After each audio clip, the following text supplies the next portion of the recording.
All right. Let's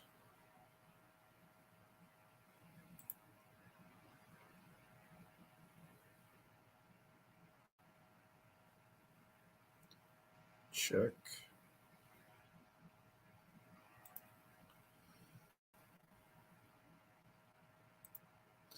All right. Everything is or seems to be ready. And here we are for episode 30 of the Sunday Brunch Bunch. So, welcome. Welcome. I see got one viewer. So, uh, always wait for people, to um, join. And then we'll see also if some of the regular crew will want to come up and talk about the records for the years. And today we are going to be talking about 2 years in a row. All right. So we're talking the years 2011 and 2012 in music. And hello, John. Welcome to the show. And excuse me. And we'll get to that shortly. I won't start with that right away. I guess one of the things I kind of wanted to, talk a little bit about was, you know, Jeff Beck dying this past week, and there are, it's always, a sad event, and we recognize many artists when at their departure from this life into whatever they are destined for next. But Jeff Beck is one of the artists that yeah, has I have a different, slightly different and more personal reaction to. I mean, people like I had a similar response with David Bowie and Stevie Ray Vaughan, as other examples. Which incidentally, I saw Jeff Beck and Stevie Ray Vaughan together when they were doing that tour together. That would have been, when was that? That would have been around 1988, maybe. Maybe later. I don't remember. I saw them in Albuquerque at the whatever arena it's called at the fairgrounds, and it was a good show. They tended to alternate who would be the opening act and who would close the show. Sometimes it would be Stevie Ray Vaughan, sometimes it would be Jeff Beck. When I saw them, it was Jeff Beck opening the show, and then Stevie Ray Vaughan closing the show, I think. Wow, that's 40 years ago almost. So not always easy to remember some of the details from those events.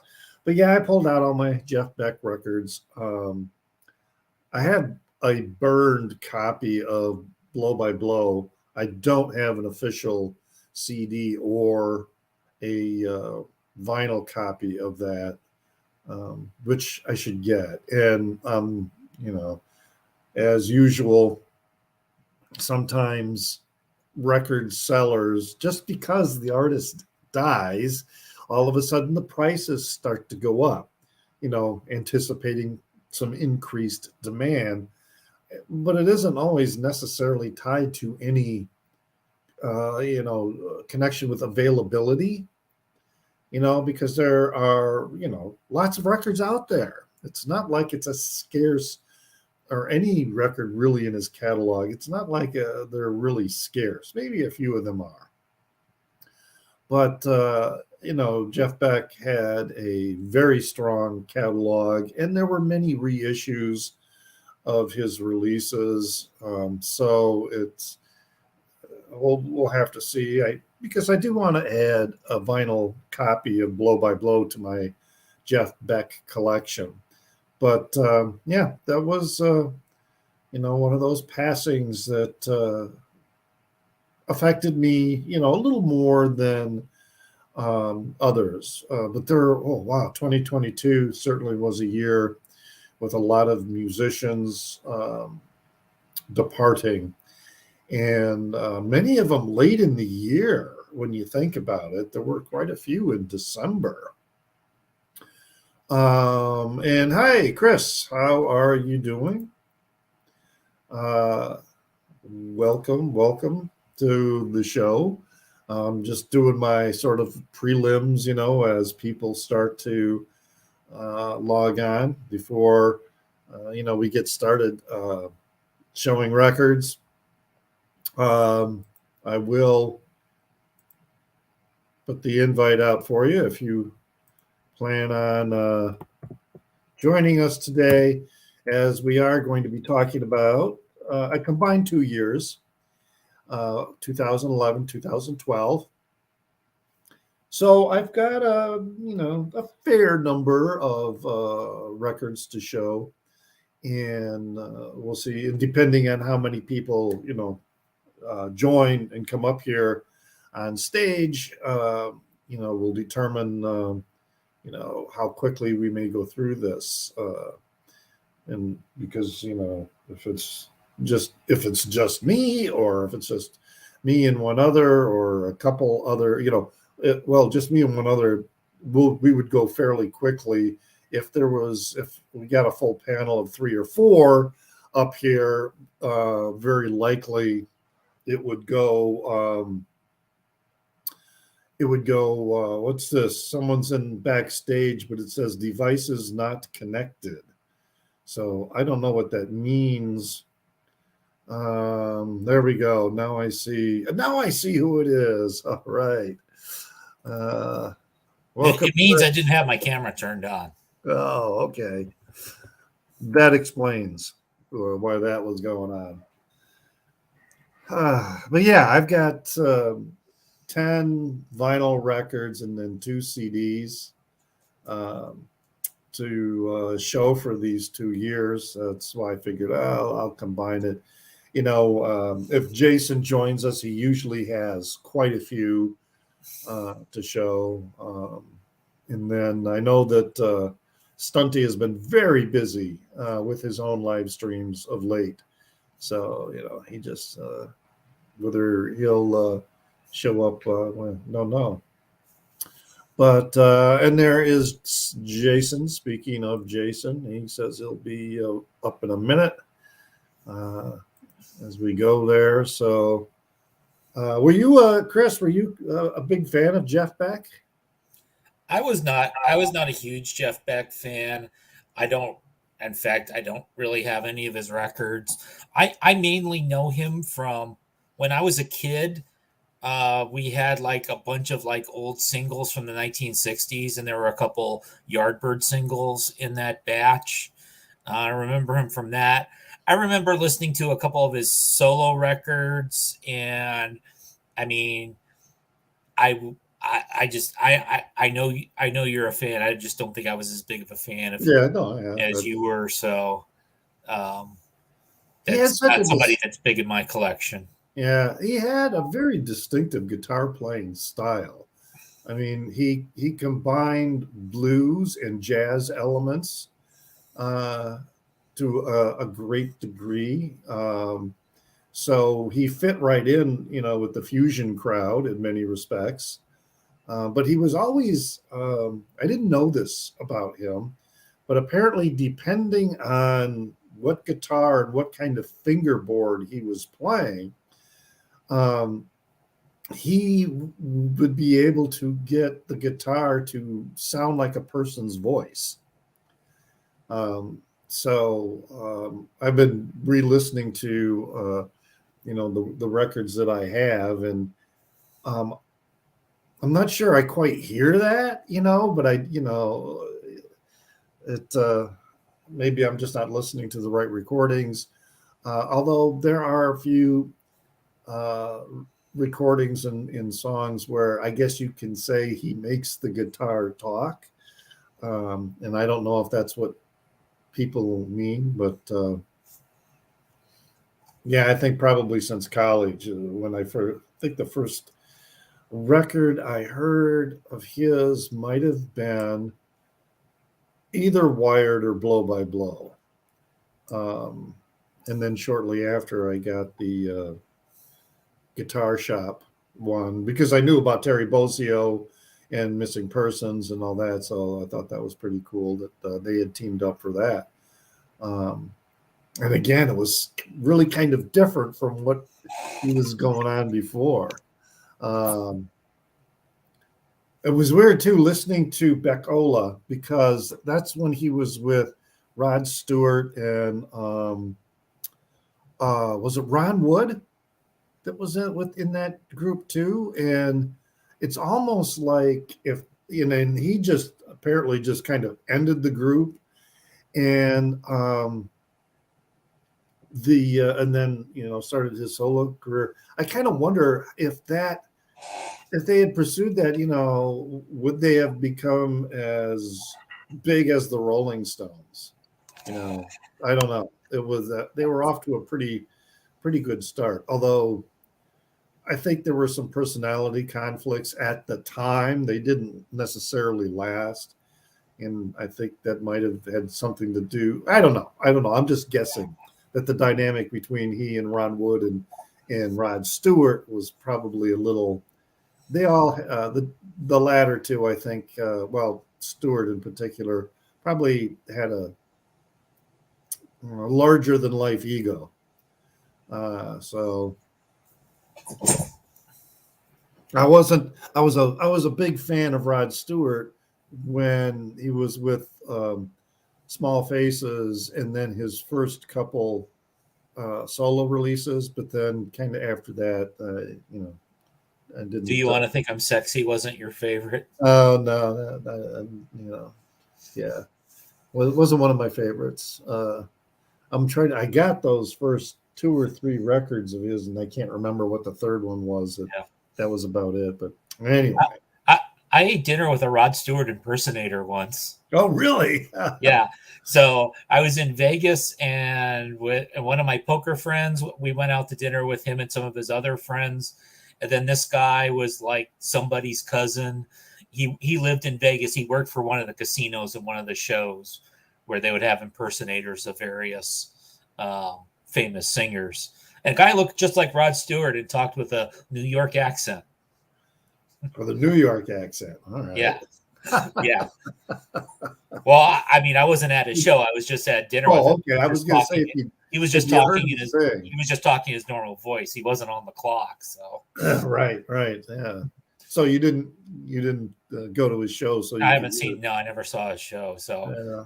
I wonder if if there's any videos of his performances out there. You remember his name? John. I don't remember his last name. Okay. I don't know if I ever knew his last name. So. All right.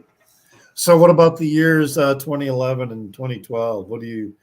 Well, once I started looking through the collection, I realized that this was a time span where I was like buying a lot of digital downloads, and so I don't have a lot of physical product. There were a couple of my favorite bands I'd buy a physical product of. A few things I've gone back in time for, but ended up not having a ton to show. So I think I got about 5 or 6 records and about a similar number of CDs. Yeah, so you and I have both similar. I have a dozen items, including and I thought 2010, which we did last week, at least for me, seemed to be a stronger year than either of these 2 years. Yeah, I was not buying. I mean, I was probably buying some CDs because at that time I was pretty much exclusively CDs. And I was also very much into downloading music at the time, until places like Napster and the other ones got shut down. Because I have like probably 1,000 hours of Frank Zappa bootlegs that I downloaded during that era, and I have them on a hard drive. A couple of those bootlegs have been re-engineered and released officially, by the trust or whatever. So, hello, Jason. How are you today? Hi, everybody. How's it going? Good. I'm recovering from last night. I did a live set. I had actually a little live show, and I worked the shop yesterday too, so it was a full day. Yeah. Oh, I had a full day too, but I was busy running around Yeah. doing errands. Weird thing that it was kind of annoying me. I had weird stuff happens when you ride the CTA in Chicago anyway. Probably like weird stuff when you're riding the subway in New York. And yesterday, twice, I encountered people in the car that I was in, smoking a joint in the car. Okay. And I don't smoke myself because it causes my blood pressure to like crash, seriously crash. So I do gummies. Gotcha. But I was kind of like wanting to ask these people, why are you making the rest of us breathe your smoke? I mean, that is so self-absorbed, and it's just. Wait a minute. You were in the car? You were in the car with them? Yeah, it was in the train, in the car. Yeah. They were smoking, and that's intense. That's intense. Yeah, that is. Yeah. I mean, this is really, really brazen. I mean, I only had seen that once before, and that was toward the tail end of the Green Line, and and it was like Thanksgiving Day. I was on my way to visit somebody for Thanksgiving Day, and so the train was empty, and and it was not a whole lot going on anyway, and I really didn't think that much of it then. But this was yesterday on the Red Line. And the car was probably 80% full, and this guy's lighting up, and whatever. Yeah, that reminds me. This one time I was in when I went to Netherlands for a big festival, and I stayed with some British friends of mine. So we did, we were gonna like share a room, right, or share a hotel, right, to save money. So there was like 5 of us. So I thought, this guy's gonna get like multi-room. It was like a 1-room hotel, like downtown Amsterdam, and all of them smoke pot nonstop in the room, and it was just wafting through the air. I mean, I couldn't sleep in there, man. I didn't even stay with them. I paid them, but I got my own hotel separate because I was like, I'm gonna die. Yeah. The guy that booked the room, he had the best bed because his bed was near the window. At least he could open a window and breathe that way a bit. But oh, it looks like Jorgen says he actually has some stuff to show from these 2 years. So he'll be coming up later. So I've got quite a pile here. That's what I kind of figured. Vinyl, CD, and tape. So I figure I batch them all. So I figure I'll do 2011 first, and I'll go by format. So I could do about 8 rounds or something. But yeah, I separated mine as well with the 2011s first, and then the 2012s after that, and I've got roughly 6 for each year. So I didn't bother separating by year because it's kind of like what it's like. Who really remembers after about 10 years? Right. And then, actually, one of those things I find like since I was a teenager in the 80s and then was in college in like late 80s, early 90s, at that point in my life, I can remember separate years really well. 86 and 87 are really different. And then after that, it's just like whatever, 2011, 2012, right, exactly. Whatever. When I pull records, I have to go to both my Discogs catalog and then also to Wikipedia to look up titles for the years because I can't remember. Yeah, well, I just spent 20 minutes this morning listening to a 2013 record, so that one will be ready for next week. But yeah, I did preview some of the CDs today just to double check. I pulled all these like a couple days ago, started getting the list ready, typed it. Well, no, yeah, I typed it basically from Discogs. So apparently there's this another cassette tag. Awesome. Yeah, I created the cassette tag. I know, Calvin, you won't be jumping on that anytime soon. No. With your 2 tapes. They would qualify for a couple questions, but yeah. We got to get you in more on tapes, man. It's a great format. Yeah. I highly recommend it. Yeah. And In fact, my thing is, I don't buy new tapes, so all my tapes that I still have are tapes I bought in like the 1980s. And literally the only thing I have to play them on is I have it. For years, I had nothing to play tapes on. And then recently, I actually bought, there's like a cheap, I bought it at Walmart. It's like a cheap Sony cassette CD little boombox combo thing. Yeah. And I know because it's new, it doesn't have it has a pretty low quality tape deck in it because apparently all the new ones are that way. Yeah, and this is going to be high end. No. Yeah, I realized that if you actually want to have a good tape deck, you have to buy something vintage.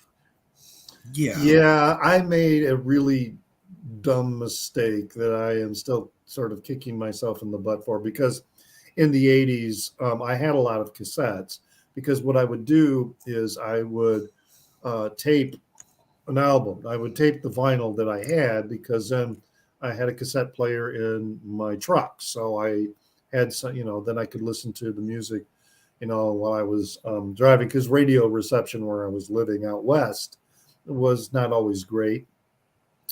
And even if you did get a radio station, it wasn't what I wanted to listen to. Yeah. The strongest signals came from talk radio, and there was only so much of that I could handle. But anyway, a lot of the cassettes that I recorded from records were the iron oxide cassettes. And after a while, when I moved into Chicago, they had oxidized, and they were unplayable, probably because of the way I stored it. And even some of the store-bought cassettes didn't age well with the way I was storing them. So I got rid of my tape deck, because I figured cassettes are done. They're never going to come back. And I was just not interested in them. Yeah. So I junked my cassette player, which was a Nagamichi. Oh, that's a good one, man. Yeah. Shit. And man, little did you know tapes are back. What's that? Little did you know the tapes would come back. Right. Or that vintage equipment, because when I bought that Nagamichi deck in the 80s, it cost $400 in the 80s. That wasn't a cheap frickin' deck. My God, I don't know what I could have got out of it now. But anyway, that was my dumb move when it came, to cassettes. Yeah, I'm kind of surprised actually, because you like Frank Zappa, right? And there must be tons of bootleg Zappa tapes, no? Or has it all been converted to vinyl? Tapes, there were a couple recordings that actually their initial release was only on cassette. And then they became reissued by the trust. And I did buy a couple, like Jazz from Hell, I had that on cassette. And also the PMRC one, I had that on cassette. But I didn't buy a whole lot of cassettes, because the overall hiss, kind of annoyed me, because I still have them. I have these big speakers that if I got a good amplifier, that hiss is going to come through even when you put the Dolby noise reduction on. So anyway, but yeah, with the cassettes I really only wanted for recording so I could play in my truck. I really wasn't buying mixtapes. I made a lot of mixtapes because I had a great CD player that would automatically, I could input. I have a 120-minute cassette. or something like that. And then it would split the CD into two parts. This will fit on side A, this will fit on side B, kind of thing. So anyway. Yeah. So my mistake with cassettes wasn't getting rid of a Nakamichi, but like I had a lot of like 80s heavy metal on cassettes that I had bought. And then when I went to college and I became Joe, I'm into college rock, I'm into post-punk, I'm into alternative. Heavy metal is stupid crap for kids. It's for the babies. Yeah. And so I took almost all of them to like the used record store in town and sold almost all of them. The ones that I have left are mostly the ones that the guy wouldn't take. So I did a similar thing with my hip hop tapes. Maybe 20 years ago, I brought them all to a record shop. I was like, I'm done with these. Yeah. And I remember the guy was like, do we got any use for these tapes? And the guy's like, okay. Now they're like, $30 a tape. I know these are all the ones that like the guys my age who want those tapes. Well, those are the ones they want. So pay premium. Yeah. Oh, well. It's a collector's story. And when you go to a something like Bandcamp, I often see that there are new artists that the only two formats that they release their material on are either the digital or they'll get a cassette and they'll release it on cassette. So I don't know about that, but anyway, you'll warm up to it. It's a different format. Try it. Yeah. So let's get started with showing some records. And let's see. I'll get us started with the first one. Here is going to be a CD. This is from 2011. Okay. So and that is the Decembrists, and The King is Dead. This is. I'm having, I'm trying to figure out, is this my favorite Decembrists or is Picaresque my favorite Decembrists? And I'm kind of leaning toward this one. This is just a really solid album all the way through. Really, really great songs. And I was going to Genius Lyrics to kind of get some more insight with some of the songs, because like the closer, Dear Avery, is one of those songs that always kind of confused me about what or who the song was about. So it was kind of interesting to read about that. And of course, I can't remember what it was. But the hit that came off of this, I believe, was Down by the Water. Down by the water, down by the old main drag, or whatever, something like that. That got a lot of play. But all of these songs were just really good. Don't Carry It All, Calamity Song, Rise to Me, Rocks in the Box. That's such a good one too. The January Hymn, really beautiful song. That 2011. There's the back. Really great project. They came to Chicago just a couple years ago, and I almost bought a ticket to go, but I didn't, and I should have, because they were playing the Chicago Theater, which is a pretty nice venue to be listening to bands, whatever. But hello, Jorgen. Good to see you again. Hello.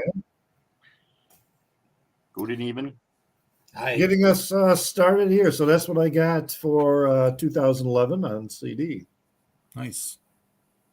So does that mean I'm up? Yes, you Guess are. It's you, Record Talk. All right. I'm going to start off with a CD too. And I know this is a group that Richard... CD Talk. CD Talk. Yeah. So I know this is one of the groups that Richard's never really been able to get into. So this is Radiohead, the King of Limbs. Yeah. And I'll admit, I didn't go back and re-listen to it this week, and I haven't listened to it in a while, because this is one of the more difficult non-mainstream Radiohead records. If somebody was like, "Oh, I've never listened to Radiohead, what album should I start with?" This would not be the one I would send them to. And I've only seen Radiohead live once, and it was on the tour for this album. And it was at a big festival also. And they chose to basically play all of this album and play almost none of their hits. So, they were grumpy that day. Yeah, they were. Yeah. I gotta say, one way of putting it. I'm with Richard. I've never been a Radiohead fan. I don't get it. Although the way you described this record, maybe I should give it a maybe that's the one for us, Richard. Yeah. Maybe the weird one. Maybe. Yeah. I mean, it's So I'm going to admit that I never understood Radiohead either, and I'm pretty sure that the way you described it, it will definitely not bring me closer to them either. I think Jason would be the most likely to like it of the three of you guys because it's weird. Yeah. Experimental. What was the name of that release again? I'm going to write it down. It's called The King of Limbs. King of Limbs. No hits on that one, I guess. That sounds bizarre. Yeah. Sounds kind of freaky. I'll look it up and give it a listen and see if it, Yeah, pretty sure it's not in your wheelhouse, Jorgen. Yeah. You're kidding? Yeah. It doesn't sound very mainstream. Everybody loves Radiohead, and I'm like very overhyped. It's just I only remember that Karma Police song that I thought was, I mean, when the singer sounds like he's falling asleep, how are we going to stay awake then? Thank you, Jorgen. Yeah, exactly. I got stuff that'll keep you awake. That's for damn sure. This would have been probably, if you're a Radiohead fan, this was probably the tour to see him on. Yeah. But yeah, I've listened to OK Computer and Kid A, and even twice. And I said, I'm not trying anymore. Yeah. So what do you got for us, Jason? I'm going to start off with a batch of CDs. This is the 2011 CDs here. Okay. I actually got one here for Chris Record Talk I think he's going to like. The rest are pretty much metal. My absolute fave of the bunch is this band, Brutal Truth. Totally love this band. I'm really getting into this style of metal, which is grindcore. It's extreme. Surprise, surprise. And it includes one of the old members of Napalm Death. No, not Napalm Death. Nuclear Assault. Sorry, I've got my thrash metal mixed up there with my grind. But Napalm Death, Nuclear Assault. Yeah, sounds like metal, right? And Nuclear Assault were this amazing thrash band from the 80s, and then they broke up, and one of the guys formed this band. And so it's out of like upstate New York, like Rochester, New York or something. And I just looked this release, and they actually made somebody, I don't think officially like the label, but somebody put out an 8-track version of this. Speaking of weird formats. Then I got 3 more I got 4 more thrash CDs. Well, we'll go from good to bad. Okay, that was the best. Second best are these 2 CDs from 2011. And I gotta say, I probably started getting back into metal around 2015 or so. But these 2 bands are these are bands from the States that led the way for a revival of thrash music. Now, reading reviews online, as a lot of people figured out pretty fast, there's not a lot you can do in thrash metal that hasn't already been done. So it's kind of petering out now. The big thing in metal nowadays is death metal, which is pretty fast and more chuggy, a little deeper on the bass. But this is in the thrash category. Havoc is from Denver, and almost like a one-man project at this point, because like they've changed the band members so much. There's only one original guy, and he wrote like all the songs for this album. And then Toxic Holocaust started out as a one-man project, which is pretty common in electronic for sure, and in metal too. So first couple albums were like studio musicians. Now this is the first album from Toxic Holocaust. I think it's their 4th album, the first album that they have a whole band in the studio. So these are 2 rippers. Now these are the 2 that I would sell. These are the junk pile, and I got them used, so I got them pretty cheap. Unearth. Anybody heard of Unearth? Chris? Nope. No. Pretty big band. Like these guys headline their own tours, but I've actually seen them twice open up for other metal bands. So I think that was like, well, they were not bad live, so I'll pick it up. But this really suffers from 2011 production style of metal. This is like, I can't stand this kind of metal, really. I mean, it has elements that are good. They're really fast, thrashy, aggressive, but then it has this mellow stuff, like the melodic stuff. which maybe Jurgen would like the melodic stuff. It's very pop. You know, like, so they're chugging away, and then they'll be like, well, but I like this kind of line. And then they'll get in a chug, chug, chug, chug. So I don't think I really represent it that well, but if you can imagine. When you sing it, I definitely hear that it sounds good. I mean, it's not as bad as Ozzy Osbourne putting Elton John on his album, but that's kind of works in a way recently, because that's sort of campy, and I like how Elton John's been remixing all of his songs and stuff. But these guys, yeah, this is a whole metal style in the 2010s, the pop metal style, where it's very emo. This melodicism, this emotional melodicism is very emo. There's bands like that, like My Bloody Valentine and Kill Switch Engage, but there's sort of like a love emo. Anyway, I'm going on too long. The last one, second last one here I'll show, Destruction. This is a classic thrash band, again, that I love from the 80s. But this is 2011, right? So they didn't do the melodic shit, thank God. They're not that crazy. But the production sound on both of these records is very dated now. It's very Pro Tools. This is like really digitized, which is not what you want in metal, right? I like a little sloppiness. Even some of the other newer thrash bands I showed, it's too tight. The whole thing's so fucking tight. It drains all the realness to it. Maybe even the energy. This is it, the last one. This is for Chris Record Talk. I don't know if you heard of these guys before. No, I haven't. I think you would dig this. This might be up your alley. This is on Goner Records by this band called Lime. So Goner's like in the South, right? I think the Goner, it has a record shop and a label. I think they're like in Tennessee or something. I got this as VCLT from Ryan Kidd down in Tennessee. So he sent me this, and it's really cool. It's kind of like a little bit indie, a little bit garage rock. I mean, I guess a little bit like Jonathan Richman. I really like Jonathan Richman, so but not as hokey as that. It's more of a band. But yeah, it's pretty good. Like, I don't think it's really only something I probably listen to once a year, maybe, if I'm in that kind of mood. But I think it's done well. Yeah. That's it. So another addition for the never-ending list of stuff to listen to. Yeah. I mean, this is not my wheelhouse. I don't generally grab for something like this, but it was actually a really nice listen for first thing in the morning. Yeah, just mellow-ish. Yeah, and I think I'm pretty sure I've heard Ryan Kidd talk about that label before. It's a good label. So they put out a lot of artwork with a lot of these metal bands is really, really amazing. And while the music does not appeal to me at all, there, I've considered buying an album just so I could frame it. Because of the artwork is just so, that is some wicked artwork, man.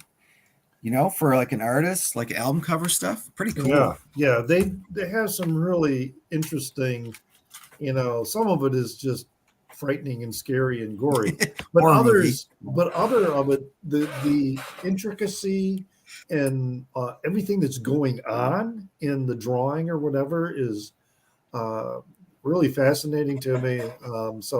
But that's the only reason I would buy one, is so that I could frame it. I wouldn't listen to it. Well, there might be a certain type of metal for you, Richard. I haven't quite figured out what. Maybe traditional metal. Have you tried Priest? Judas Priest? They're very good. Oh, I like Judas Priest. There you go. I like the earlier stuff. I like Metallica up to a point. I like what early Black Sabbath. That was metal to us. Growing up, we considered. I still love Black Sabbath. Yeah, but after Paranoid, that was it. I really never paid attention to Black Sabbath. I actually thought they became too commercial. But yeah, there's that. But you see, it's a lot of the thrash metal and black metal and speed metal. It's the vocals that really puts me off. The sounding like somebody's about to rip a cancerous throat out. It's a thing that doesn't appeal to me. The Cookie Monster. Yes, I love the Cookie Monster. Well, I don't like clean vocals. See, I do like clean vocals in those classic bands that you mentioned. I love Halford. I mean, the guy's a genius. Yeah. But for later metal, no, I'm very picky about vocals, and I tend to not like. I don't like clean vocals. I want that kind of weird stuff going on. Yeah. Huh. Well, Mr. Mainstream. Oh, he's back. He's back.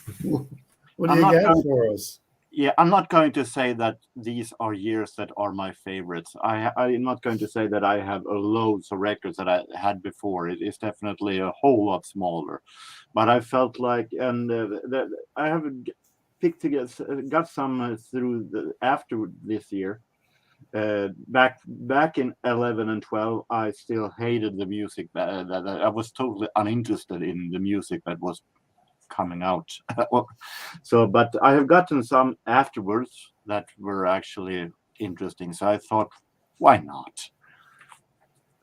And I'm starting with, believe it or not, a vinyl. Oh my! And I got this as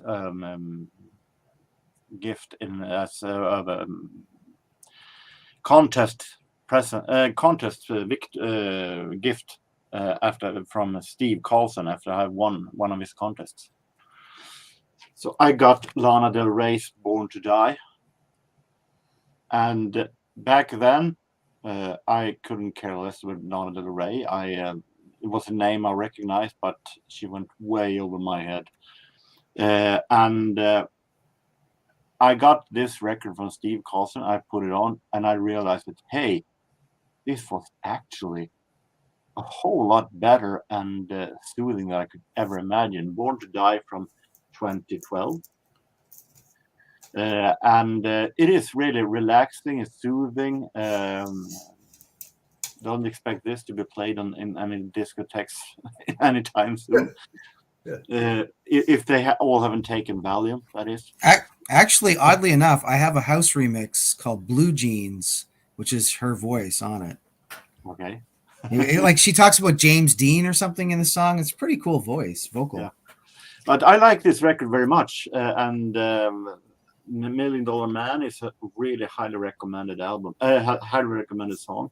Blue Jeans is on that record. Yeah. And definitely this is a really, really highly recommended album. So I have some CDs then that I may not have listened to as much as I have the 80s stuff, but still it is a few real good stuff that I really... First record Christopher has posted that I've heard of. He's got some esoteric, very esoteric tastes. Ryan Adams I've heard of. Yeah. Oh, all right. So that cover photo actually made me think of an actress. But that's her, that's on the cover. Yeah. Okay. All right. Yeah, looks like an actress whose name I cannot recall, but anyway. So I said numerous times, thank you, Steve Carlson, for leading me into the Lana Del Rey way. Okay. Yeah. All right. Well, I got Bon Iver. I know Bon Iver. Yay! I know Bon Iver. So anyway, so this one here, this is a solo. Well, this guy pretty much does nothing but solo work, I guess.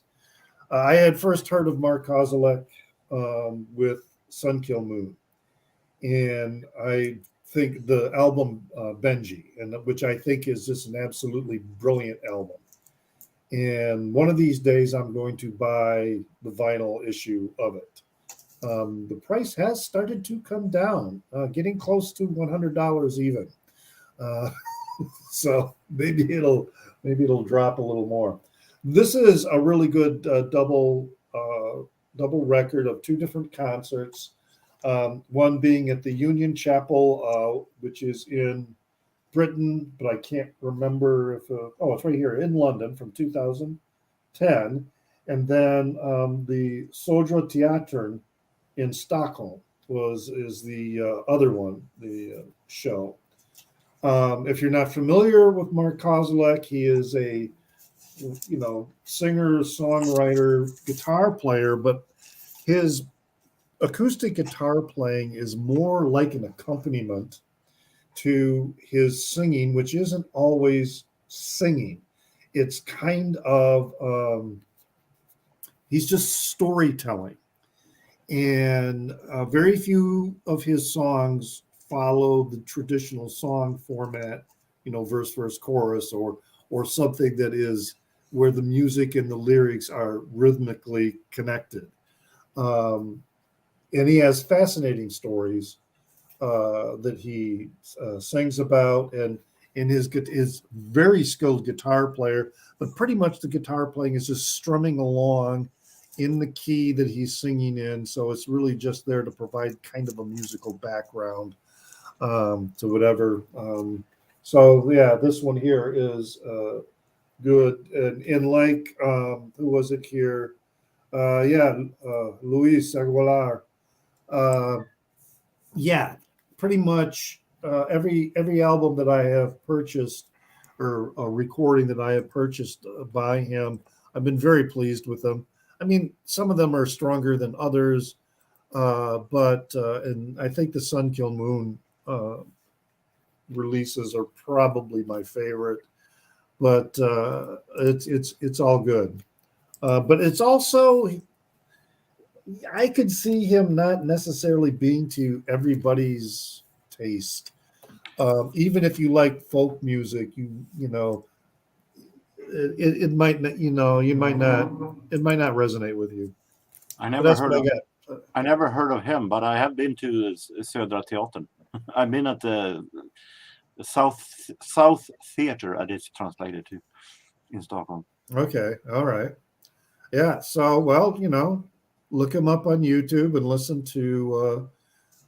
I would recommend listening to Benji when under the name Sun Kill Moon, but he's got lots of material that's under his name Kozilek. Very, very melodic storytelling, very detailed. Yeah, very good stuff. All right. How about how to show digital downloads? So I'm going to show one of the records that Christopher mentioned, because I have one of the ones he's mentioned on physical format. So this is My Morning Jacket Circuitol from 2011. This would be my favorite My Morning Jacket record. I don't think that's the standard choice that people have, but I mean, like Victory Dance, Circuitol, Out of My System, Holding on to Black Metal. Obviously, it's not a metal record, but I always thought that was a cool song title. I saw them live around this time, and then I've seen them a couple more times live since then. If you were, I would probably say, if you're going, I've never heard My Morning Jacket before, what album to start with? I think this wouldn't be a bad start. Or their album Z, which I think was from 2005 or 2006. Those would be my two favorites by this particular group. I don't know. My Morning Jacket is another one, yeah, that I've heard of, but I really don't know anything about their music. Nice cover, though. I like that cover. Yeah. No, they tend to have cool covers. They're from Louisville, Kentucky. They came out probably early 2000s. Okay. I mean, they're sometimes considered to be a jam band, but I'm not sure if that's really an accurate description of them. But I think people who like that sort of music tend to gravitate towards them. So I think they play a lot of festivals. They play live a lot. So Christopher says he hates that it's 45 RPM. Yeah, I don't hate it. I just need to hire. I just need to have somebody to change the records constantly. You need a DJ. Yeah. That interesting that you mentioned they're from Louisville and also from that kind of time period, because from the 90s up until the early 2000s, Louisville was had quite the music scene. That kind of an underground music scene, and I really wasn't aware of that until I started listening to and investigating Slint. and started learning about a lot of the acts that were developing in that area. So yeah, they certainly don't remind me of Slint. So no, but that's what drew me to the Louisville scene, and then I started hearing about so many other bands that were coming from that area. It's interesting how certain cities, I mean, people know about the Seattle scene and they know about the Portland scene, the San Francisco scene of the 60s, but some of these other cities that don't get mentioned had very thriving music scenes for like Louisville for longer than a decade. All right, Jason, how what you got for us next here? You are muted. Okay, I'm back. I'm going to dive into some vinyl here for this round.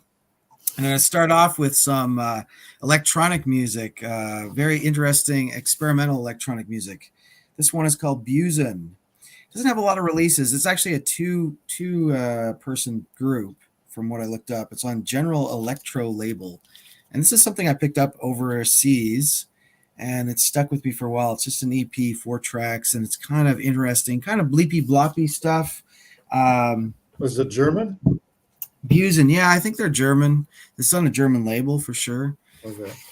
This one also really interesting electronic music. Now, this is a special project called Ursula Bogner. I don't know if I talked about this before on this stream or not, but so this is a whole made-up artist.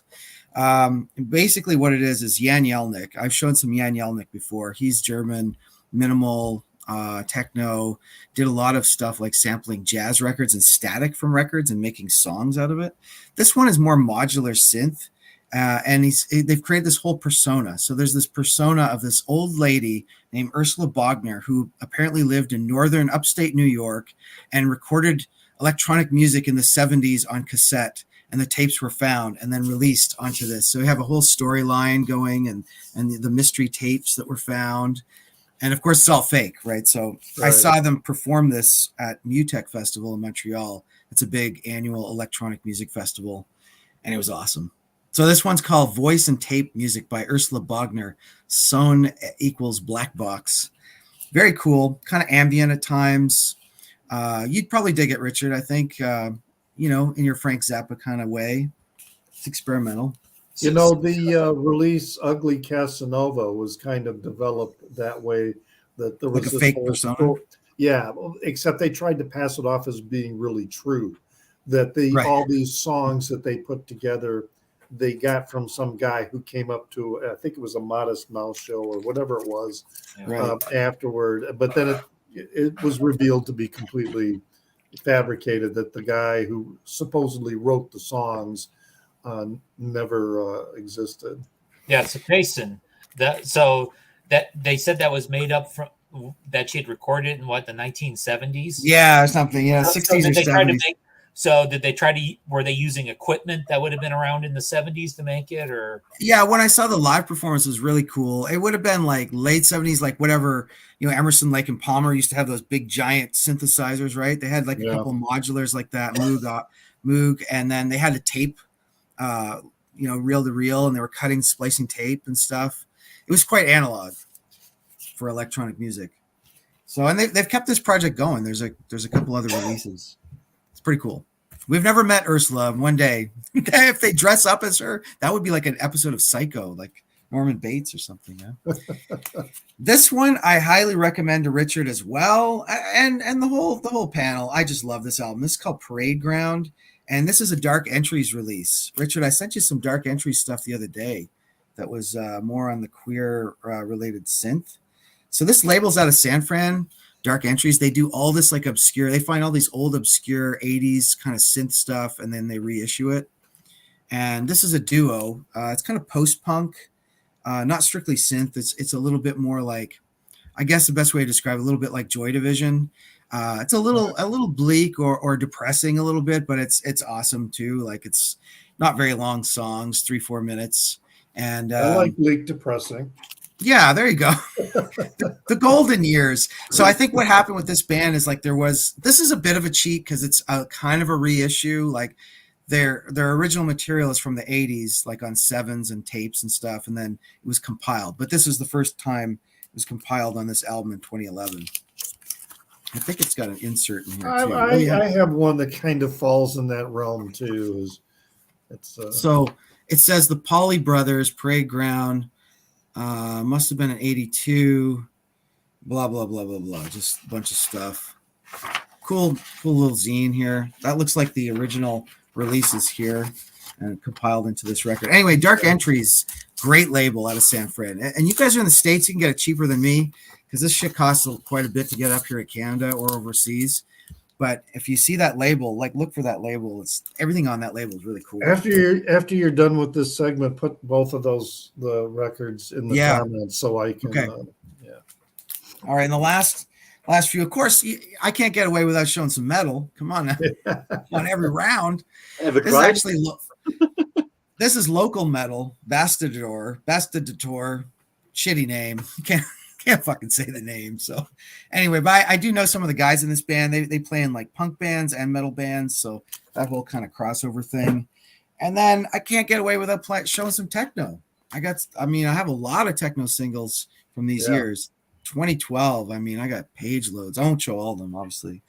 But yeah, Rod, really cool techno. This guy, Willie Burns, he's from the States. This is kind of Chicago-esque style, Jack and House. And this guy, Nicholas, on Forlux, which is a Netherlands label.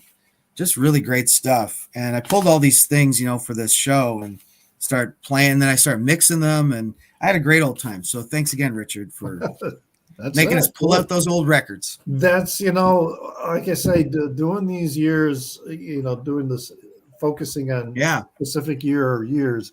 Same thing with me. I'll pull out records that I haven't listened to in a long time. And I'll listen to them, and it just confirms with me that this is a good record. I'm glad I have it.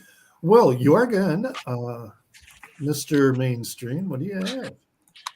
I was hesitating whether I should call myself Mr. Mainstream because 2011, 2012, I was damn not mainstream.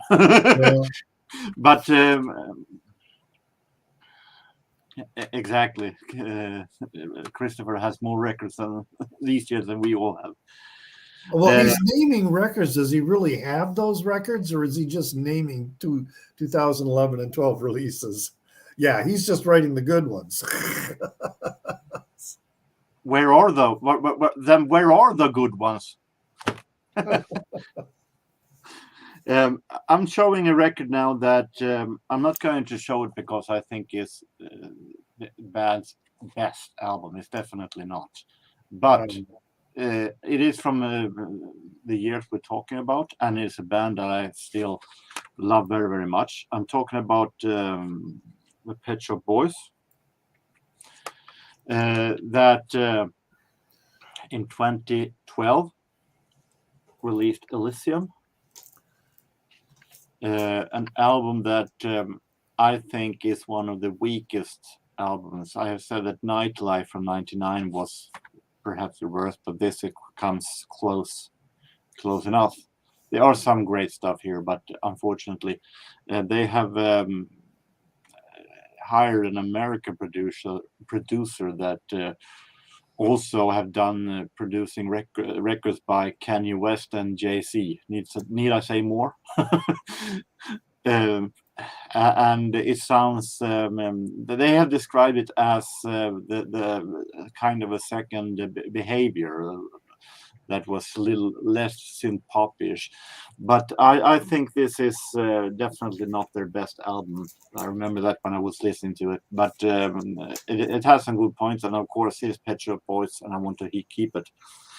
Before this one, they released an album that this one I took this one first because this one I listened to. The other one I have this in the shelf of records I need to listen to. But it is from 2011, so I thought it was from the right era, so I picked it out also. And this is the most incredible thing. This is a double album set, which is a concept album, kind of a ballet. in Pet Shop Boys style, even sound wise.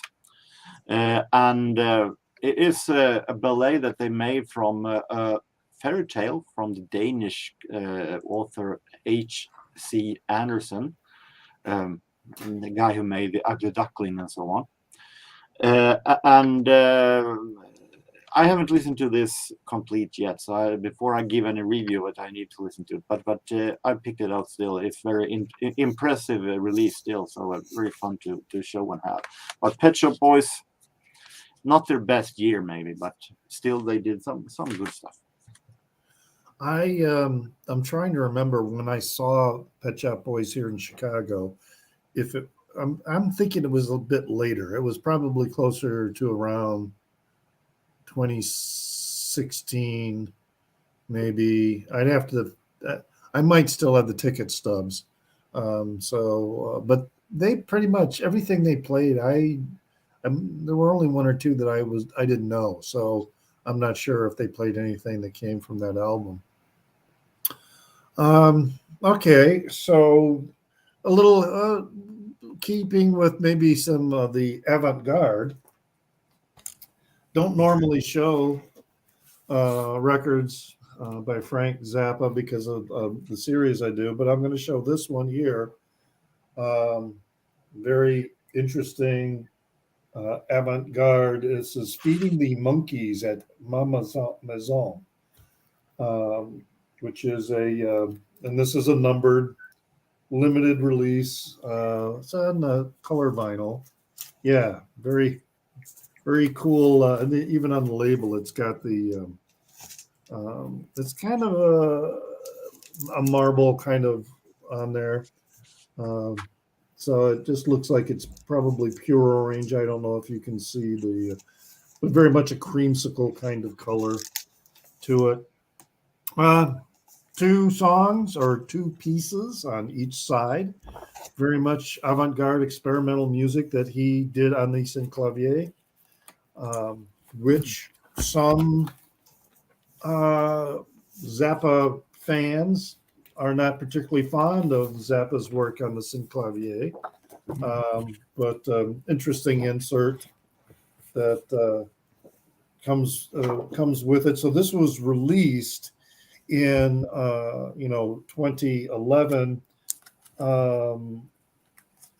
Originally, this one is a remastering that was released in 2015 by Bernie Grunman. But the recordings come from 2011, I believe. I'd have to go through here because I looked this up.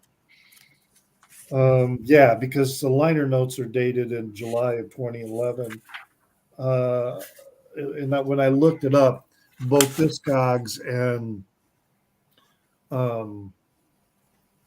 the wiki listed as a 2011 original release date.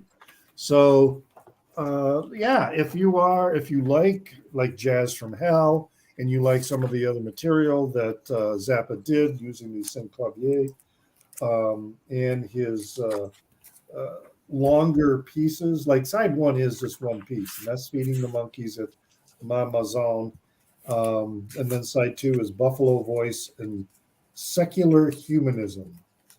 So very much a Frank Zappa recording, wild ass artwork on the front. I mean, you've got these skeletal people hanging out at this table. And I guess Zappa used to hang out. I used to know the background on this a little bit better, but Zappa used to. This was originally released on CD in 2011. Okay. But Maison was a place that he used to hang out, I guess. As did a lot of other artists. Apparently, it was. So he recorded that in 2011, or no? Yes. Wow. Okay.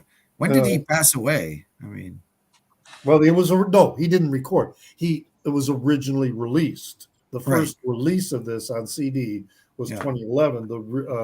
It was 1980s is when this was recorded. Let me look at again here. 50% Buffalo Wet Main Mazone. Does it It's like have? Tupac is still rapping. Rapping? Okay, he was prompted by seeing this painting. Oh, Beverly Hills. Excuse me. This is not a French in France. The Beverly Hills restaurant Maison was often referred to as the Clubhouse of the Stars. After a bizarre lunch there in the mid 1980s, Frank, was compelled to do a painting. Or excuse me, no, that's not Frank saying this. Who was saying this?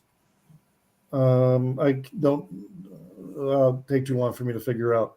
He did this. He did the painting that's on the cover here. And then Frank first saw the painting in 1985 at my New York studio and immediately expressed his desire to use the image for a new album cover. However, it never came to fruition during his lifetime. Now, 30 years later, the fact that it finally happened makes me smile and gaze toward the heavens. That John Alexander, that's the artist that who did the cover art that apparently prompted Frank to do this album, roughly 1985 or whatever. And because he died in 90, I should know this off the top of my head, but I can't. 93 says Christopher. Christopher says 93. Yeah. There you go. So, I mean, because there was a lot of stuff. I mean, if you've ever read the articles about the vault and heard people who have seen the vault talk about the vault, there are hundreds, perhaps thousands of hours of recorded material that never has been released. And some of it is gradually being put together, if it can be put together in a coherent fashion for posthumous release.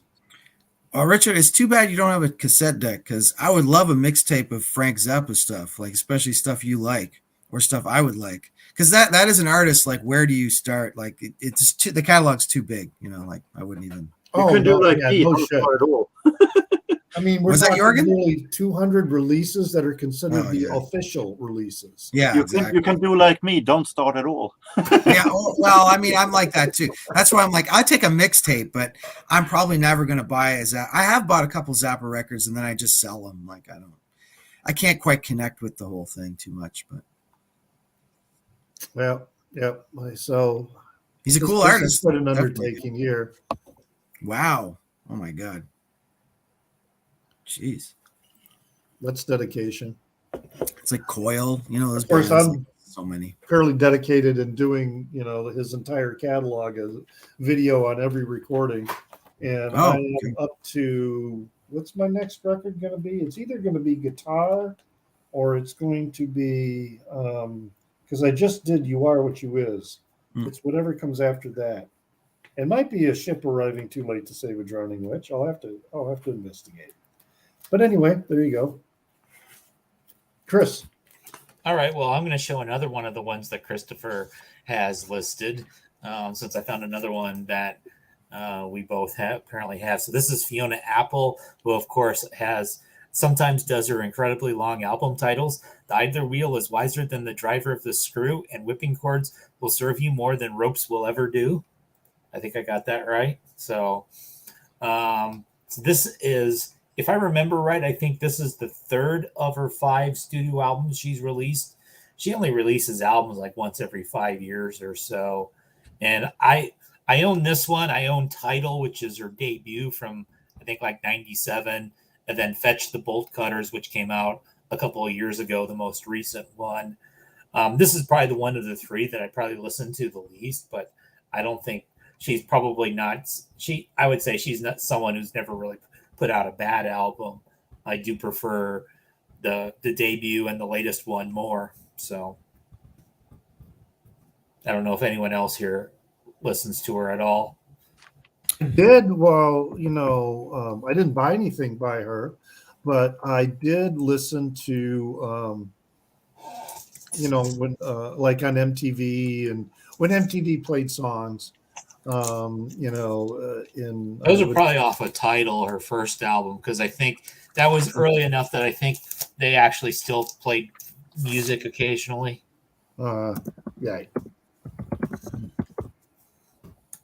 Yeah, I never listened to Fiona Apple. I've heard of her. Heard the name, but that's all. There was one album I am probably more familiar with, or song of hers, because it got some radio play, but I can't remember what it is. And it was probably because she's been around since the 90s, right? Yeah. Yeah. Yeah. Her first album was called Title. I'm pretty sure that's what you're talking about. Yeah. So I'm looking it up to give you a date. Came out She's in American, right? 1996. So Right. songs Okay. like Shadow Boxer, Slow Like Honey. Sometimes the song titles don't really represent the lyrics. Right, So, right. But Slow Like Honey kind of is triggering a memory. So yeah. maybe that was it. All right, Jason, what do you have for us? I just looking up one of the hardcore bands here. I'm going to go into sevens now. I'm going to go into 7 inches. And actually, it's a Chicago-based hardcore band here. First up, oof, got a little side card here. Manipulation is the name of this band. What's Don't going know on much- with that cover? Yeah, this is like a No, I mean, DIY here. what is the photo of? Oh, destruction, in general. It looks like they're destroying a building there, and in the inside is also destroyed building. Is this like Power Violence, or because they always have really horrible album covers? Oh, okay, they're a little bit oncoming like tsunami or something. Yeah, no, it's hardcore. So, but it is bleak. Yeah, recorded in Chicago. This is on Sorry State Records, which is a good punk label out of the States that I collect. No, I don't think none of these 7s I'm going to show I bought in 2011, but some of them are like Discog orders. This one I got at a gig, actually. This is a split. Oi Polloi is a famous band from the 80s from Scotland. They're oi / anarcho-punk, very Antifa, I would say, from the concert. They kind of like, those bands. It doesn't even have to be just punk bands, but bands that they go on stage and in between every song is a long political diatribe. Yeah. So luckily I am a leftist. Like the Dead Kennedys were did for a while. Yeah. People love those bands, right? Like Billy Bragg too, right? Like he'll talk for hours. It's like, just play a song. Right. Yeah. Them and Appalachian Terror Unit is the flip side, and that band is from Huntington, West Virginia. I don't think I have too many Huntington bands in my collection. Appalachian Terror Unit sounds like something I would blind buy. Oh, it's dope. I mean, this is they're more crusty. I mean, I'd say overall it's pretty crusty, but Oi Polloi is more anarcho-punk. So if you get into these subgenres, there's little nuanced differences, right? So anarcho-punk often is a little bit more sing-songy. I mean, you have Crass, but sometimes anarcho-punk even gets into kind of folk punk a little bit. The point is the lyrical kind of content and stuff. And Appalachian Terror Unit's just more noisy, kind of crusty. Yeah, Huntington's a pretty grim, dying place. Is it? Yeah. Okay. I've never been to the Virginias. It's sometimes I'm struck with why is there 2 Virginias? I don't really understand that whole concept, but that goes all back to the Great Compromise, so that the southern states could have their slaves. This was the Civil War kind of thing or something. Okay. Oh, please, yeah. Well, West Virginia split off in the Civil War, so yeah, as a free state. Okay, I got 2 more here. Let's see. I'm looking this band up to see where they're from. Nukehammer. Where are these guys from? Columbus, Ohio. This is Columbus, Ohio coming in with hardcore punk. D-beat style hardcore punk. So D-beat is that discharge beat. It's a certain kind of drum beat, and that's an entire subgenre within hardcore punk. That's all you need to know. It's really fun. And last but not least, last one I'll show in this round, a band. This one I like the least, maybe. This is a band called Withdrawal. Pretty sexy cover. This is Faith, Flesh, and Blood. So they got all corners covered here. But I don't like this one as much. It's called crossover, but I feel like it's almost, I mean, yeah, it's definitely crossover. There's a lot of metal kind of aspects to it that I don't really like that much, oddly enough. It's on a weird label too, like on an indie label called A389 Recordings. And I saw a video once, and I think they literally have just like a storage locker. So I think the label's named after that storage locker, like A389. That was the unit Creative. they rented out, and Something like that. Yeah. So very DIY in the punk scene. But yeah, I got some more for 2012, but that's 2011 sevens. I still got cassettes to show for 2011, and then I will move on to 2012.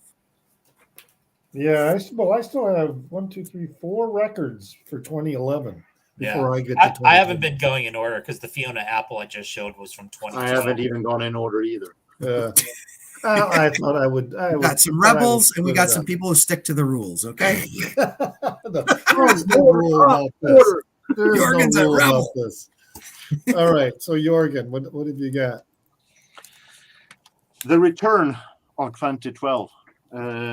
An album that I actually discovered in 2013 with the song, but it seems like this album was released in 2012, so I'm happy I can show it now.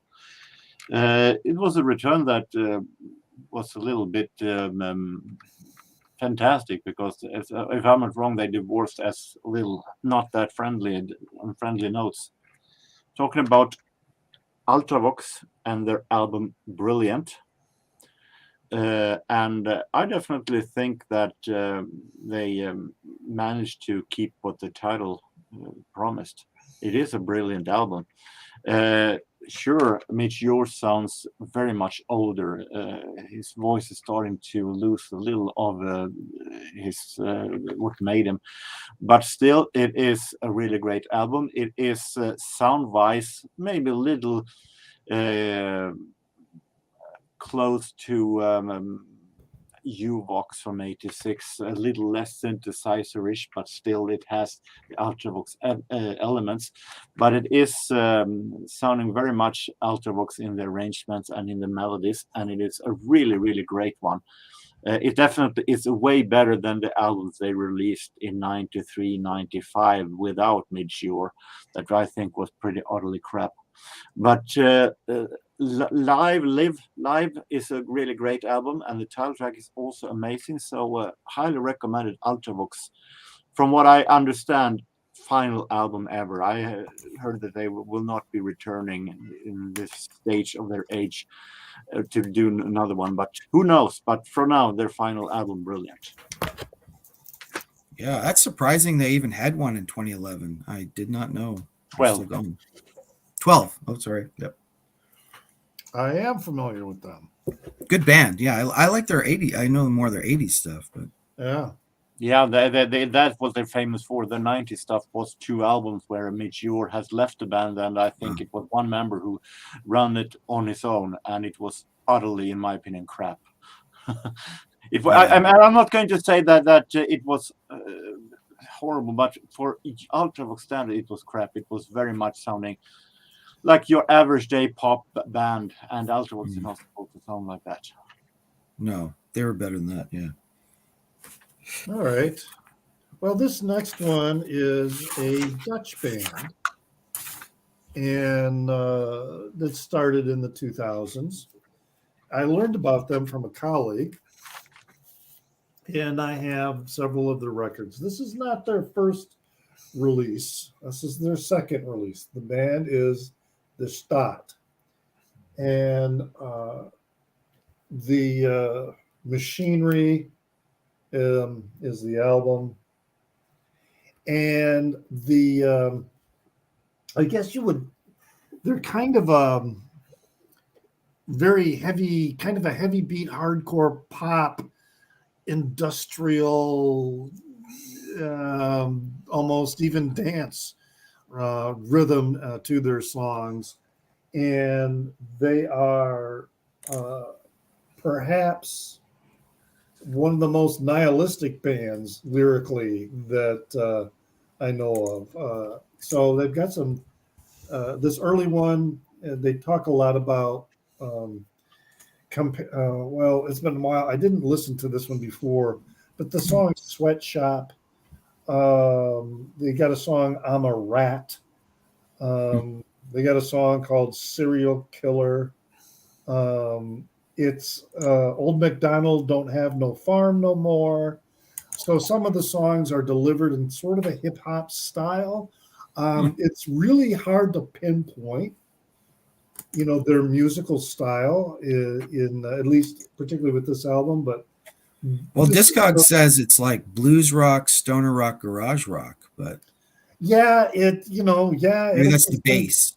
But yeah, it's gonna go in there, and but as I say, very nihilistic lyrics. They have. I've got one on order. I think it's their newest record. I have it on order from Germany. I have only been able to buy these records from German vendors, or at least European vendors. I buy them usually from German vendors because the postage is actually cheaper than if I buy from someone in Britain. But I've never seen these in American record stores. They might be coming out, but good stuff. I really, really like the Stadt. They have some really good material, and they've got some videos that are on YouTube, so you can check them out. I'm gonna check them out. Sounded a bit up my alley. The some of their newer songs from one of the most recent albums I have of theirs, which is called it's called Bubblegum. There's a couple popular videos. One of them is called Kitty Kitty. That's a good video. But yeah, check them out. It's I like it. Let me know what you think when you listen to them, Jason. Will do. Yep. And Chris. All right, I'm going back to the CD world. So 2011, this is the band Devotchka with their I've been hearing about this band so much. Lovers. And so Devotchka, they're sort of in that so-called gypsy punk genre, similar to Gogol Bordello. In fact, I became aware of them because at a Bonnaroo festival, they had this stage with bands curated by Gogol Bordello, and they were one of them. That's kind of how I found out about them. Now, Gogol Bordello is pretty crazy, chaotic party music, and Devotchka is definitely more sedate, a little more mature.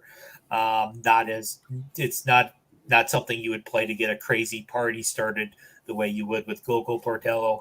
But I mean, you've got like strings, bazookies, accordion, that sort of instrumentation, along with like guitars, drum, and bass going on with these guys. So I don't like them as much as Gogol Bordello. This is the only record of theirs that I own. So, but yeah, we had a contest for the Gunkles, and one of the contest entrants, which you entered, Chris, one of the entrants, a record that was recommended for me was a Devotchka record. And so I've been hearing a lot about them from different people. yeah, So yeah, the Russian pronunciation would be more like Devotchka, and it comes from the word from Clockwork Orange, one of those bastardized Russian words that Anthony Burgess created for that novel. But it's very close to the word for girl that's in the Russian language. But yeah, it was described very much like very gypsy, a lot of traditional instrumentation, but a lot of very sort of punkish, another kind of delivery. Yeah. With it. Like I've got a page up about them. So Nick Urata, who's like the main guy. So he's like vocals, guitars, piano, trumpet, theremin, bouzouki. And then the other members, everybody's like a multi-instrumentalist. So you'll have all kinds of things going on. They're also described as dark cabaret. I don't know if I have anyone else in the collection that's described that way. What's the name of this band again? I gotta look this up. I'll type it in. Yeah, type it in the private chat. Yeah. Devotchka. Yeah. This is like a whole scene apparently in 2010, 2011, because you've shown like the Gogol Bordello as well. And yeah, it was like a thing briefly, kind of. Yeah. Kind of I think Gogol Bordello was the biggest group out of that scene, and Devotchka was probably the second biggest. Okay. I definitely need to look them up and pick something up, especially after that recommendation that I got. And I just have been hearing more and more about it, and that kind of creative instrumentation, really appeals to me. So, all right, Jason. All right, I'm back. I only got 2 this time, so it'll be a quick one. 2 cassettes. I'm wrapping it up with 2011. I'm wrapping up on cassettes here. And I had about 5 tapes in total from 2011, but I could only locate 2 of them. So first up is this project here called Veiled. You're going to see more of these guys in the future episodes because I got some vinyl actually by them in the next 2 years. It's a duo. One guy's from Philadelphia. He runs the tape label that this is on, and the other guy's from Barcelona. So you got a band that's Barcelona and Philadelphia here. And it's really cool stuff like synth, minimal synth, electronic, a bit industrial.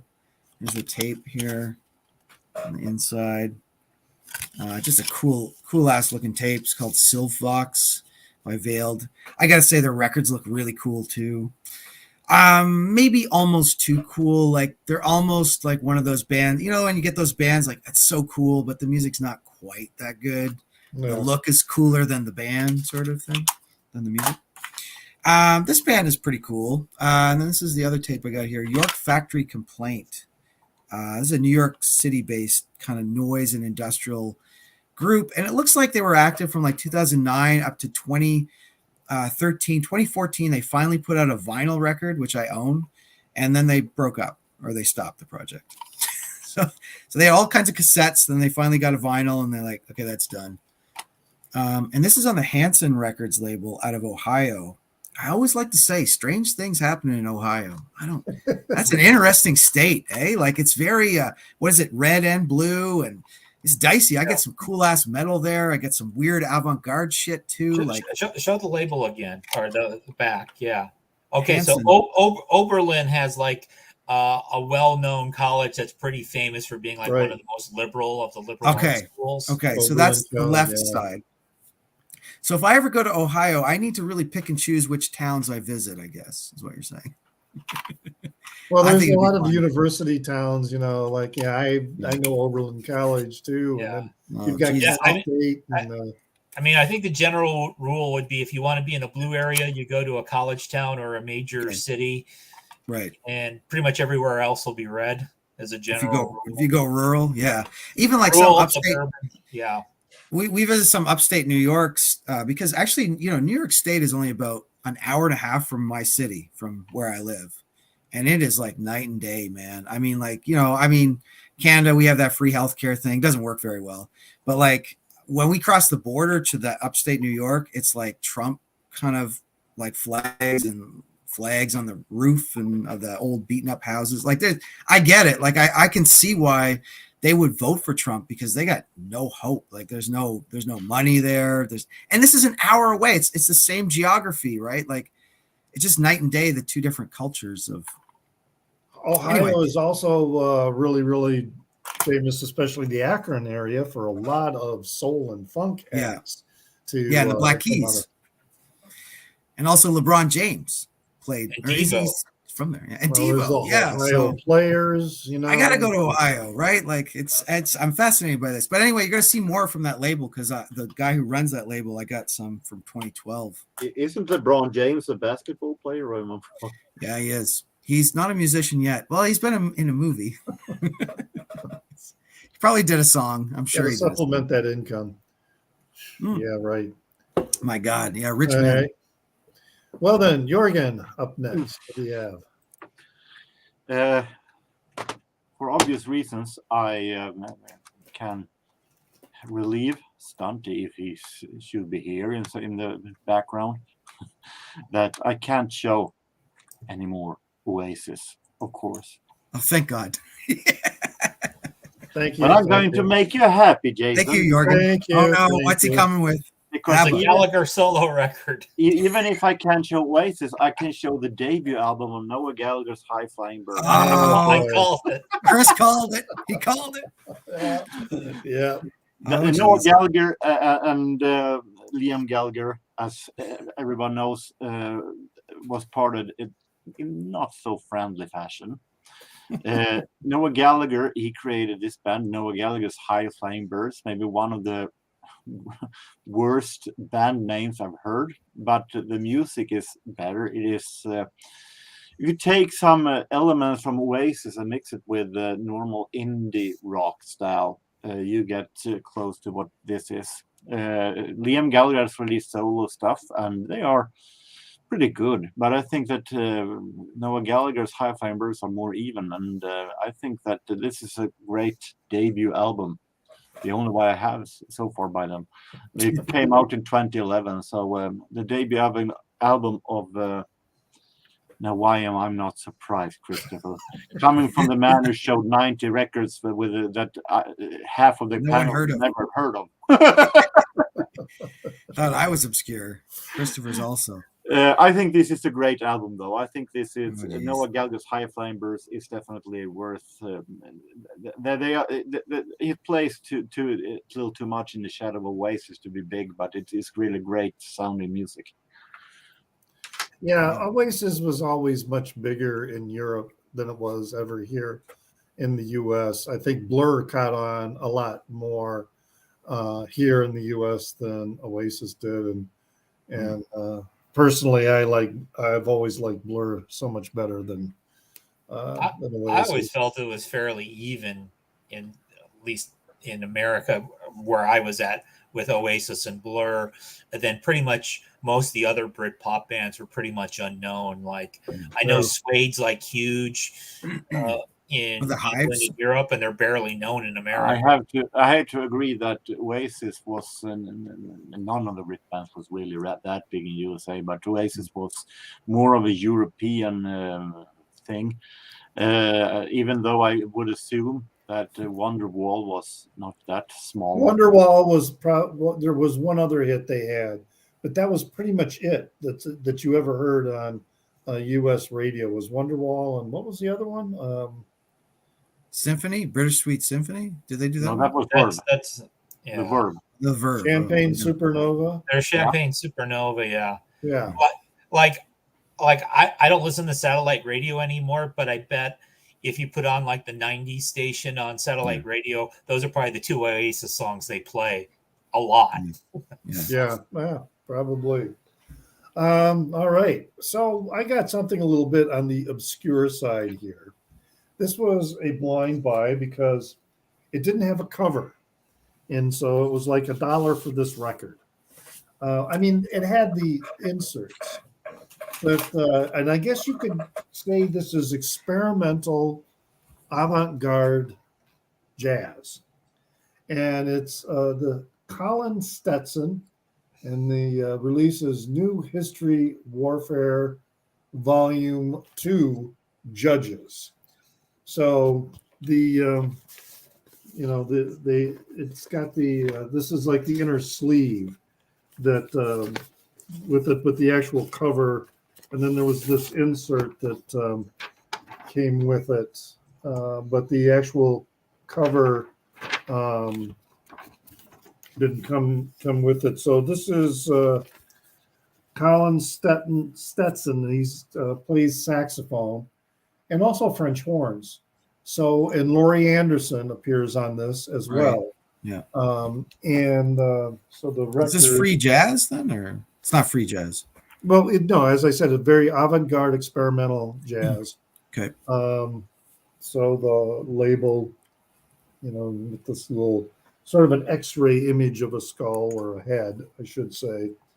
Really good stuff. I mean, for like $1 or $2 record, because it was in this bin in the local shop, as I say, of records that didn't have covers. That's where I found, what the hell is it? It's a record that if you have the cover, it's a couple $100. Songs of, was a project by a Philadelphia band. Now I can't, Songs of Liberation or something like that. Where they What's this one called? I'm going to look this up. It's called the New History Warfare Volume 2, Judges. I'll put it in the I'll put it here in the chat here in a minute. But yeah, very, very, especially for $1, wonderful line by very interesting, music. So if you do like avant-garde, freeform type of jazz and saxophone, I mean, he plays alto, tenor, and baritone saxophone. And if you like Laurie Anderson, then this might be a record that's right up your alley. For $1, that sounds damn good. Yeah. So, all right, Chris. All right. Well, you didn't think I was going to go a whole week without showing a Juliana Hatfield record. She put out 2 in this 2-year time period. I've chosen the better of the 2 to show. Where should the horse be if not in the stable? So this is There's Only Another Girl, which was from 2011. And so I'm sorry, last week, I forgot to make you big. Emily, here. Yeah. Okay.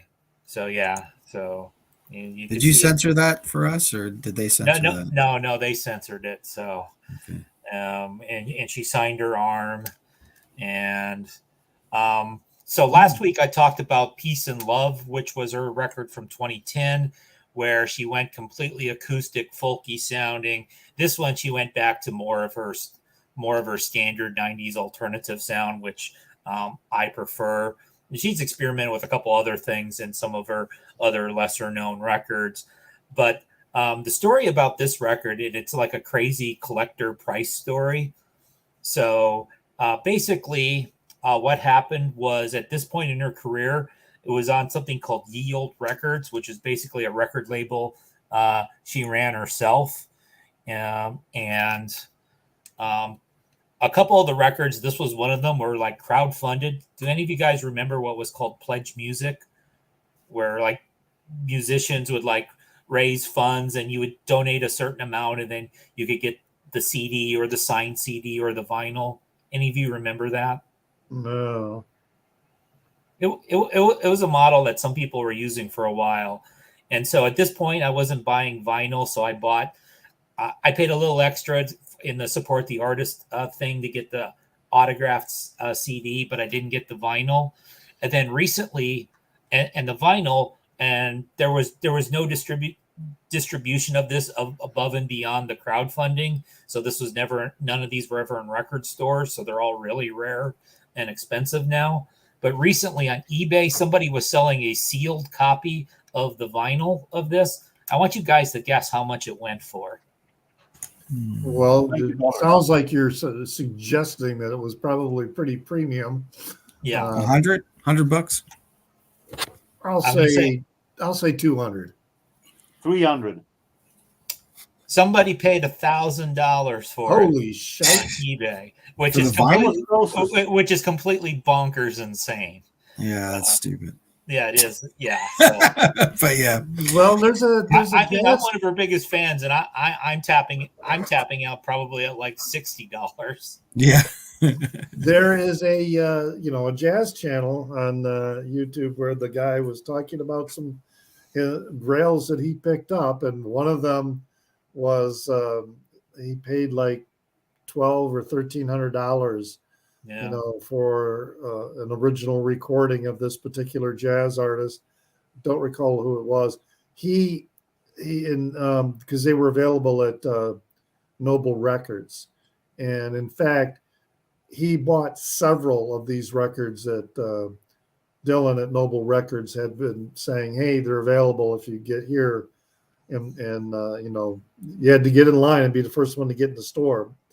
And, but yeah, that was he spent a couple $1,000s on a handful of records.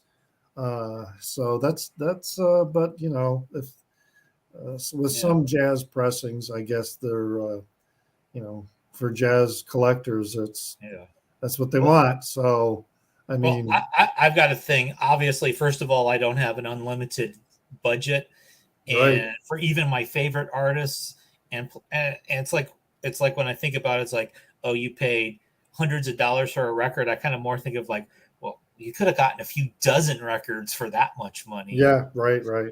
I'd rather have 30 records than one record, even if the one record is by my favorite artist. Yeah, I have 2 records where I paid more than $100 for them. And one of them was that No Means No record, and the other one was the original uncensored Frank Zappa in New York release. And those are the only ones. I'm pretty sure those are the only ones I paid more than $100 for. But anyway, and I'm perfectly fine with that because I really wanted them, and because they're not easy to find. Okay, Jason. Okay, I'm also going back to the CD format for this round, and I've got a pile here. Of course, some metal is coming up, but just sticking on the jazz tip, I got a jazz CD to show. This is an artist named sax player Dana Stevens. Today is Tomorrow.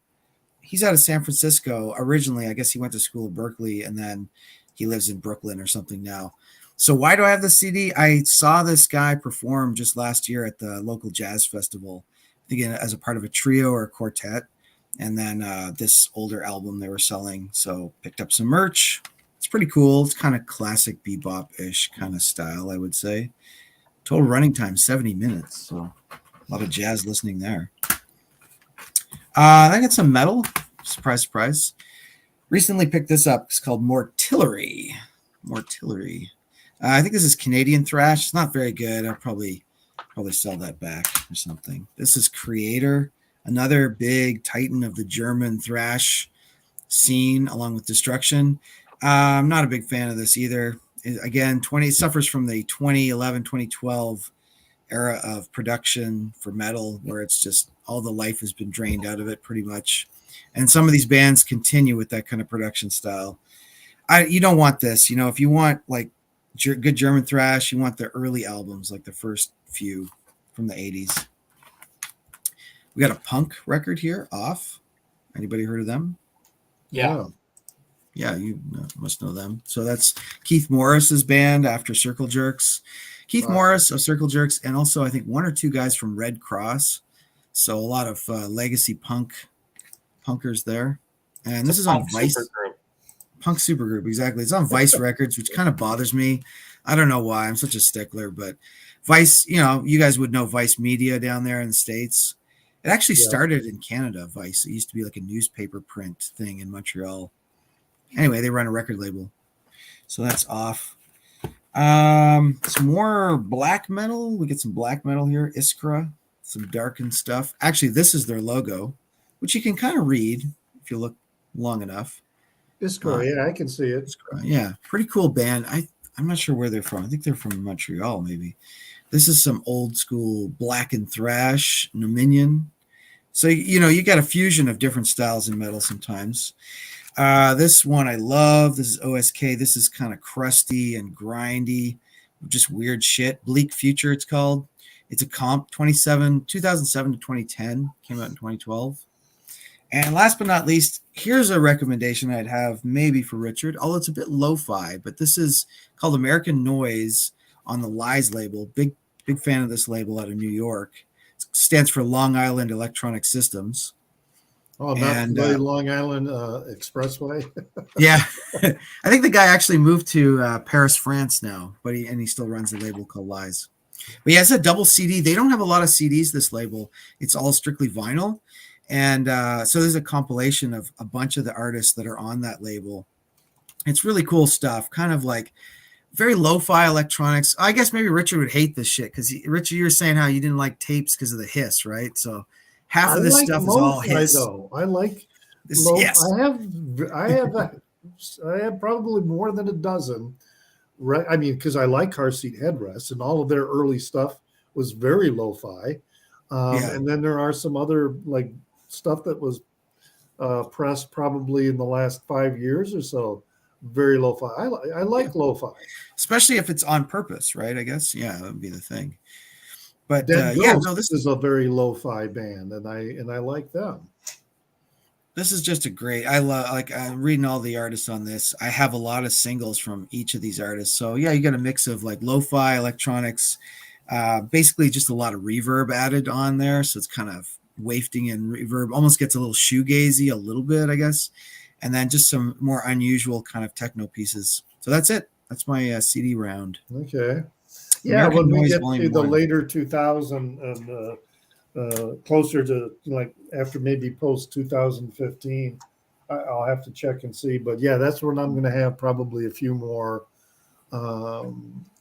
Because technically speaking, I could for 2010 and 2011, I could talk about some car seat headrest releases, but they at that time were only digital. And then the Twin Fantasy, the original recording of that was 2011, but I have the 2018 remastering that Will Toledo did of that, so that he could get it pressed on vinyl with Matador Records. So, all right, Jorgen. I'm going to show something that Christopher said that I show well-known crap albums. So, Christopher, ask and you shall receive. You want me to show crap albums that you think it's crap? Ask and you shall receive. Bring it. But I think this is marvelous. This is a lady I've shown before in the 80s, but she has continued doing albums after that also. The German singer Sandra, also one member of Enigma, with Michael Cretu, who is not on this album, so I would assume that this is one of the albums made after they divorced. This is Stay in Touch, that contains some marvelous. I am not surprised that you would say that. I'm happy to please you. There are some really great stuff here that is very nice, danceable, and airy, almost like Eurodisco style. It is produced this time by Blank and Jones, Pete Blank and Jasper Jones, who is an electronic trance duo that has also done some really great vocal trance stuff. But they also have done a whole lot of 80s remixes, and they like the 80s. So they made a Sandra album that sounds like her in the 80s, but in more modern fashion. And Hubert Kemmler from the band Hubert K, who did the male vocal in Sandra's 80s stuff, he's also here. So it sounds very much Sandra, but in a little more modern dance music style. And I like it. It stands with one foot, and it's something new and something old. And it is really, really great. Wow. I have never seen that record. I know Enigma. I've heard of Enigma. But yeah. Yeah, I remember Enigma coming out with some CDs in the 90s. Yeah. But she was a very well-known solo singer before that, with the Maria Magdalena, huge hit in the 1985. Okay. And so on. Okay. I remember the Enigma that I listened to. I kind of liked it. It was very nice, kind of spacey. It was music that was good to have in the background, and I didn't need to pay attention to it. Yeah, it was chill out, kind of chill. Yeah. It's definitely more of an ambient style. Yeah. Yes. Yeah. Ambient is the right word there. Okay. So what I'm going to do here, I'm going to show two records to close out my 2011 year, because I still got a half dozen or so records to show for 2012. And this one is kind of a cheat in that it is a compilation of earlier material, but this was pretty much the first time this material became available on vinyl, and particularly to Western audiences. And that is this compilation here of Shin Jong Hyun. He is from South Korea and very famous. He's considered the godfather of psychedelic rock in South Korea.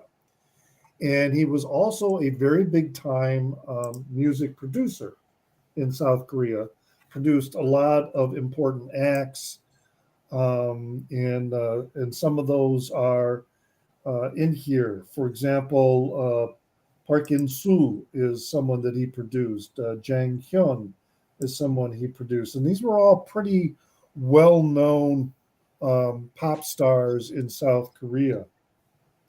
I've got a video about him in my video history you can look up. A very interesting hard scrabble background. Orphaned at a young age, lived on the street, fought his way figuratively into the music scene, self-taught guitar player. He would get gigs at the Soul of the American, whatever you call it, the USO or whatever that was there in Seoul, and then kind of jumped into the scene.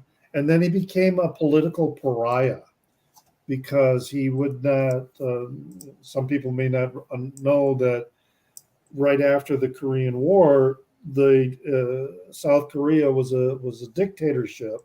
It was not a democratic nation, and the dictator regime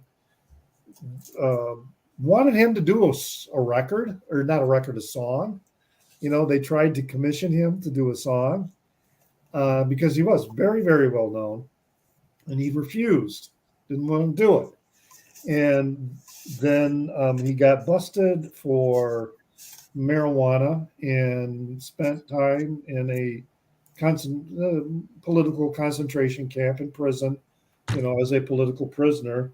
And by the time he got released, the music scene had moved on, so he was sort of kind of forgotten by the public. He did try to get back into the music scene again, but he was not as big, but he was kind of like an equivalent of Phil Spector in South Korea. He was a really major influence in his psychedelic guitar playing. So this is on the Light in the Attic record label. So they've been this was reissued or released in 2011. Great stuff, and it's got a lot of background information with the liner notes, etc., about the different musical artists and his background. Fascinating story. So very distinctive playing style, and as I say, self-taught. The other one that I want to show is hip hop. It was a blind buy recently, and I was unfamiliar with the artist, but the cover intrigued me. So this is the cover. So I thought, oh well, it's hip hop and the inverted triangle, and maybe maybe he's, I don't know, maybe he's got a gay connection or something like that. But that's completely irrelevant to the music. And but it's Haslo is the hip hop artist, and he had a record come out the same year as this one in 2011 that was called "In Case I Don't Make It," and then this has all the tracks that are on that record, "In Case I Don't Make It," except they are done by other producers. So it's kind of like a cover album. He does another mix on this, the Maxwell You Are. So that's the one that he does. He's credited as doing that. But you've got other productions and mixes by people like Kev Brown and J Zone, an Audible Doctor, and others like that. And so it's on the Fat Beats label. Oh yeah, Fat Beats, good stuff for indie hip hop. Yeah. So and when I got it from home, Philadelphia, it was this is really good. This is but some people might say my taste in hip hop music is a little blinding. But anyway, I really like this, and glad for a blind buy. Really enjoyed that, and so I may if I find a copy of In Case I Don't Make It, then I wouldn't mind picking that up. What I've read about this is that people will say that In Case I Don't Make It is far superior album to this one, even though they're all the same songs in different mixes. But I really like this one, so I'm kind of thinking then, wow, I'll perhaps I'll even like the original release In Case I Don't Make It even more. So how much hip hop do you have in your collection, Richard? Not much. There was a time in like the 90s that I really liked a lot of what was going on with bands like NWA and Public Enemy, but then the golden era. Yeah, as it progressed, I got tired of it because it just seemed to me a lot of what was coming out was to me there wasn't a lot of effort put into not so much the production or whatever. There just wasn't a lot of effort put into the rhymes. Well, it changed. I mean, it goes through waves and stuff. You're right. True. But this era that you're talking about, it is kind of a creative era. You can get sort of abstract hip hop. Yeah, maybe even a gay hip hop artist. I mean, like things are kind of more open and flexible as you get in 2010s with hip hop, I find. Yeah. So I have that Madlow collaboration with Madlib or something like that. I can't remember. I've got that. I've got a release by Aesop Rocks, which I really liked that. I also kind of like I guess you would call it the saccharine kind of rap of the 90s from like Us Two. And, I mean, I like the way, especially with the Us Two, that they sampled the old jazz in that one. I mean, I really like that release. You like Diggable Planets then? I'm not familiar with Diggable or Diggable. Oh, they were all about jazz rap. They were like in the 90s, late 90s, Diggable Planets, yeah. So yeah, I don't have a whole lot, but that's because I've listened to before he really went off the deep end. Kanye? I listened to his what was it, College Dropout? Yeah, that was kind of okay, but it still wasn't. He was already doing some weird shit by that time, and I just decided no. Even though there are a lot of people who think Kanye is batshit crazy, but they think the College Dropout is a really brilliant album. I'm not. It was okay. I never listened to that anyway much anymore. I had it. I think I have it on vinyl somewhere, but. So, but yeah, I've got some, but not a lot. And when I like it, I do. I really, really like it. Yeah, I have a little bit. It's mostly golden era, so it's like Run DMC, Public Enemy, that sort of stuff. I do have Kid Cudi's probably the most recent person that I have in my collection. But some of that underground vinyl. Yeah, some of that underground stuff Richard's talking about is worth checking out, like the indie hip hop. There's still kind of cool samples and cool raps. What are you showing, Jorgen? You got some classic. I think this is the closest thing to a hip hop album I have. It's a great soundtrack. It's just that I've lost so much contact with that genre. It's like I feel like I don't even know where to start with like recent material. Right. And it's like I'm a white guy in his 50s. I'm not exactly the target audience. Start with those labels. Go with the Fat Beats label and Stone's Throw out of California, and some of the artists like Aesop and Madlib is brilliant. Yeah, Raucous. I mean, I showed a lot of Raucous stuff in the late I do 90s. have a Run the Jewels album as well. Oh, they're quite popular. Yeah, I've seen them live actually at a festival. Oh yeah, Jazzmatazz. That's another recommendation from the 90s. All right, so what do we have here from Chris? Okay, so this will definitely not be hip hop. So one of my favorite bands is Slater-Kinney, who was in hiatus during the time period we're discussing right now. But I have a CD and an album from different members to show. I'm going to do it all in one swoop. So the CD from 2011, and yes, I don't have the front inlay card. I have a promo, so I don't think it ever had it. So Wild Flag featured Carrie Brownstein, and who was the lead guitarist and one of the vocalists, and the drummer Janet Weiss, and then a couple of people from some other indie rock bands like Helium. And so this came out on Merge Records in 2011. And then the one that I actually like more, this is Corin Tucker Band. So she was the other main vocalist. She's sort of the red-haired one. She was the one who wasn't in Portlandia. This is called Kill My Blues. I like this album cover because it's sort of like the Go-Go's, except there's only one person water skiing rather than like five.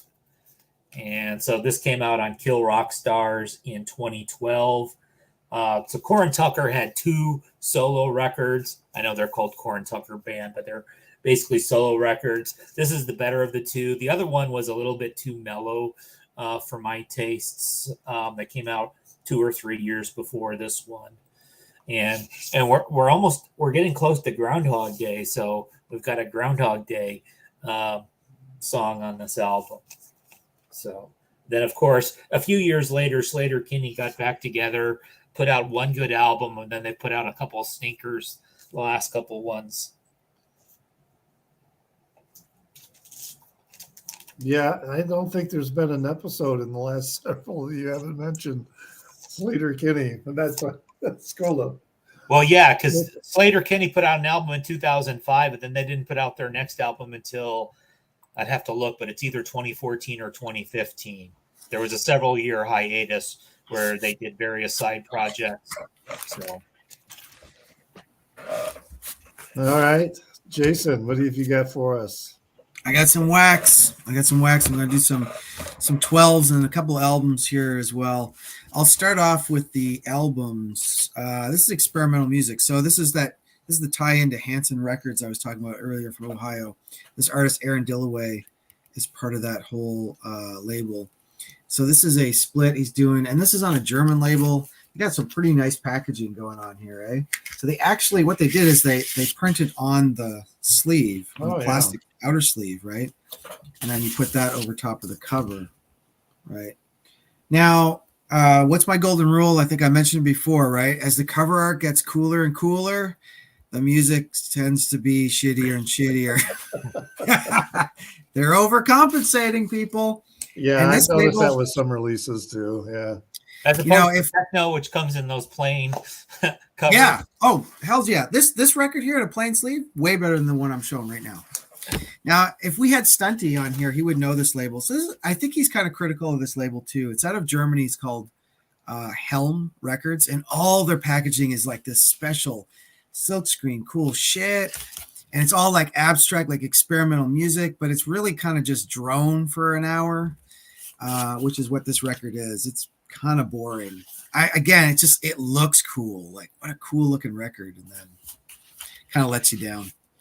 So this artist normally just puts out cassettes. So we're getting into formats again. It's like, you know what? Maybe you just want to hear this kind of noise stuff on a cassette. You don't want to invest in a $40 record or whatever they sell for these days, right? So that label, I don't know. I'm kind of passing on it. I'm probably going to put that shit in my shop and sell it there. Some heavy metal. It's got to be, right? What a shocker. What a shocker. Megatomb. I haven't sold Jorgen yet on metal. I don't think it'll ever happen in this lifetime. I have a quartet of artists I like, but you haven't shown them yet. But you don't have this one, do you? You don't have this Megatomb. Oh, thank God. This crazy ass logo. Come on, man. Oasis never had a cool logo like that. Upside down cross, even. Look at the logo for the record label. Yeah. And that is definitely cool. Oh, that's so pedestrian. Upside down cross in heavy metal normally sets the tone of the music. This shit is Cloister awesome, Cult dude. was doing that long before. Yeah. Oh, we got insert. Isn't one of the metal rules that the more extreme you are, the harder the font of your band name is to read? Oh, yeah, for sure. Yeah, these guys is kind of like, and here's like a flyer from a concert. This was an entire metal concert. I actually went to this concert, and I bought this record at that show, and they were selling them so dirt cheap. They had like vinyl for $10, $15, just blind buy everything, you know. And it was kind of weird because I was at an electronic music concert or festival at the same time, and where I was staying, my hotel is in Montreal, a couple hours away from where I live. And I was walking along the block, and then all of a sudden this one nightclub on a corner had this whole metal festival too. So I kind of like just dipped into there, and it was like a whole other world going on in that festival for sure. But yeah, pretty cool band, Megatomb. And then getting back to the electronic music, yeah, just single after single. This is all on this label called Clone Records out of Netherlands. And this is actually colored vinyl. Oh my God. Wow, in 2012. It's actually not a bad. It's kind of a cool colored vinyl. I like that it's see-through, sort of. But yeah, the music's actually good on this thing. Good. Yeah, they call that transparent. Transparent. Yeah, there you go. Lots of techno releases, etc. But I actually have one in here for Jürgen. I have a Swedish band. So we have to, I think every week we have at least one Swedish connection or reference, right? This time it's a band called Frack. And they kind of, never heard of them. Okay, yeah. They're pretty underground. I never heard of them until about a couple of years ago myself. And they do have a lot of releases. They kind of bridge between a lot of industrial stuff and techno as well. They go back and forth pretty easily, I have to say. And they run, one of the guys runs this label called Borft Records. I'm not going to do Swedish Chef because I think that would be probably inappropriate at this point. But I would assume that Stunty knows more about them than I do. He does know this Frack band. I found them and then I said, oh, geez, I got to get a whole bunch. So I got about 4 or 5 records from them, all singles and EPs and stuff. Pretty good band. Oh, that's okay. my 20. Those are 2012 records now. Okay. All right then, Jürgen. And now, after you showing all kinds of experimental and really obscure, avant-garde, and here comes I and take it down to bam, back to the pop section of the record store. Because I'm getting a normal little rock set. And someone's got to buy those. Yeah. Rock set, of course, more famous for the early 90s, 80s. But they continued. And one of the half, this lady, Marie Fredriksson, is no longer among us, unfortunately. Rest in peace. But Per Gessle, the other half, still runs and call it PG rock set. PG as in Per Gessle. And this is Charm School with, I'm not going to say that the later rock set, of course, is as good as it were in the heydays. It has been, goes a little bit on routine, I might say. But it still is a great pop music, definitely. She's got nothing on, but the radio is a great one. This is also a special. No, let Jürgen have his moment. No, I don't. But that haven't stopped you before, haven't it? It's true. This is a special deluxe edition that also contains 2 discs, because it also contains a live album with recording from St. Petersburg, Sweden, Norway, and so on. So it's one studio album and one live album also that is for a deluxe version only. So this is actually a great release. Not the strongest rock set album, but still a great rock set album, a solid one. So, all right. Hey, I do have another Swedish record to show later. Just wait for that one. Hardcore punk, I think. Well, yeah, I'm moving now into 2012. We're also passing the 2-hour mark. So, but I have 4, 5 more records, but I'm going to kind of combine them because 5 more rounds might take a little too long. I only got 2 rounds. I'm same, yeah. All right, so Yeah. then I'm I'm going gonna do my 7s, and then I'll do my tapes, and I'm done. So I'm going to do 2 more rounds then too, and this is going to be the first one. We've gone so long actually that Jason has out of the records. Then we have gone long. then you've gone long. Really? Yeah. Yeah. Well, I don't show everything I have. I just snapshot. And I'm going to go from sort of pop mainstream, and then back to the really obscure arcane stuff. And this the one CD for 2012, and one of my favorite bands of the 2000s, Scissor Sister. And, this was their final album, Magic Hour. Stronger than the one before, even though the one before was still a really good album. But and I still miss Scissor Sister. It's I'm always disappointed that they went off to do their own things, and I'm not exactly sure why.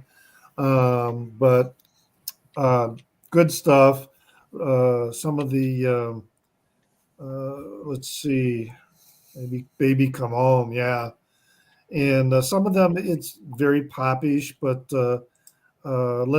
let's have a Kiki was like a big time hit on videos, etc. But some of these other songs on here, like The Secret Life of Letters, some of them are just really, really interesting and deep kind of songs.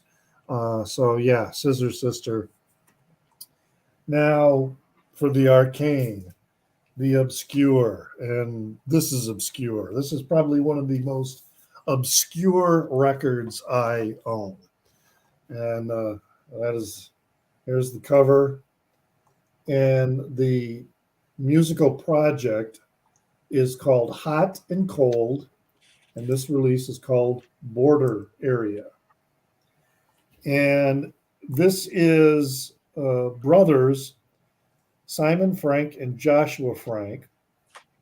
They are, and this was recorded in 2010, 2011 in Beijing. And I think they're probably, you could classify them as somewhat privileged. They, I believe, grew up in India. So, and they're of British background. But then they, came out with this record, and I saw it for sale. It's on the Moniker record label, which is a Chicago label. And it was recorded live to 4-track with Rose Manson analog, whatever that means. And so it's a little on the kind of the lo-fi, because it's like a one-take kind of thing. And but it's really interesting. And for, somebody bought this new and obviously didn't like it because then it was back at the store, being sold as a used record. And they have a catalog. I mean, this was their most recent LP that they produced and released in 2012. They have everything else is either on CD or cassette. So they had something that was released in 2010 called Conclusion Introduction. And then they had a CD that they released in 2009. That would have been their first release, called Any Monkey is Dangerous. And then they've got some EPs that are either they 2 on 7-inch EPs. And then they've got a cassette EP that they released in 2010. So they're if I guess you want to call them something. What did Discogs label their music as? Post-punk noise indie rock. It's interesting. I did give it a 3-star rating, meaning that it's good. I am not regretting that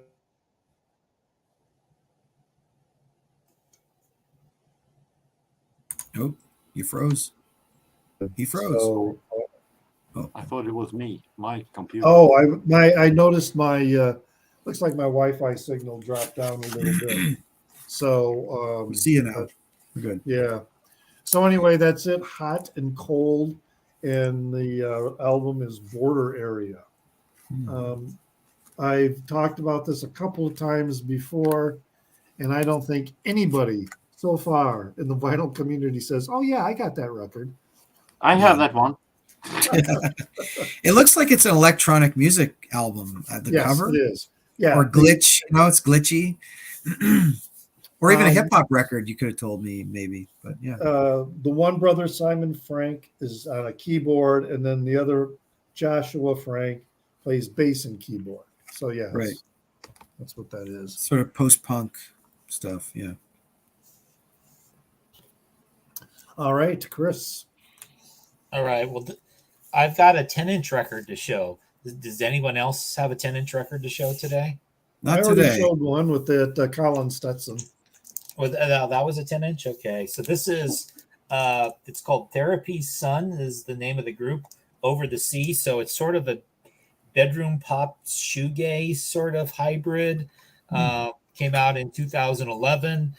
This is something I picked up for a few bucks. I was in a used record store in a town that I normally am not in a few months ago, and I noticed all the standard, well-known classic rock, everything by people you've heard of was all overpriced, and the only bargains there were in stuff that they hadn't heard of.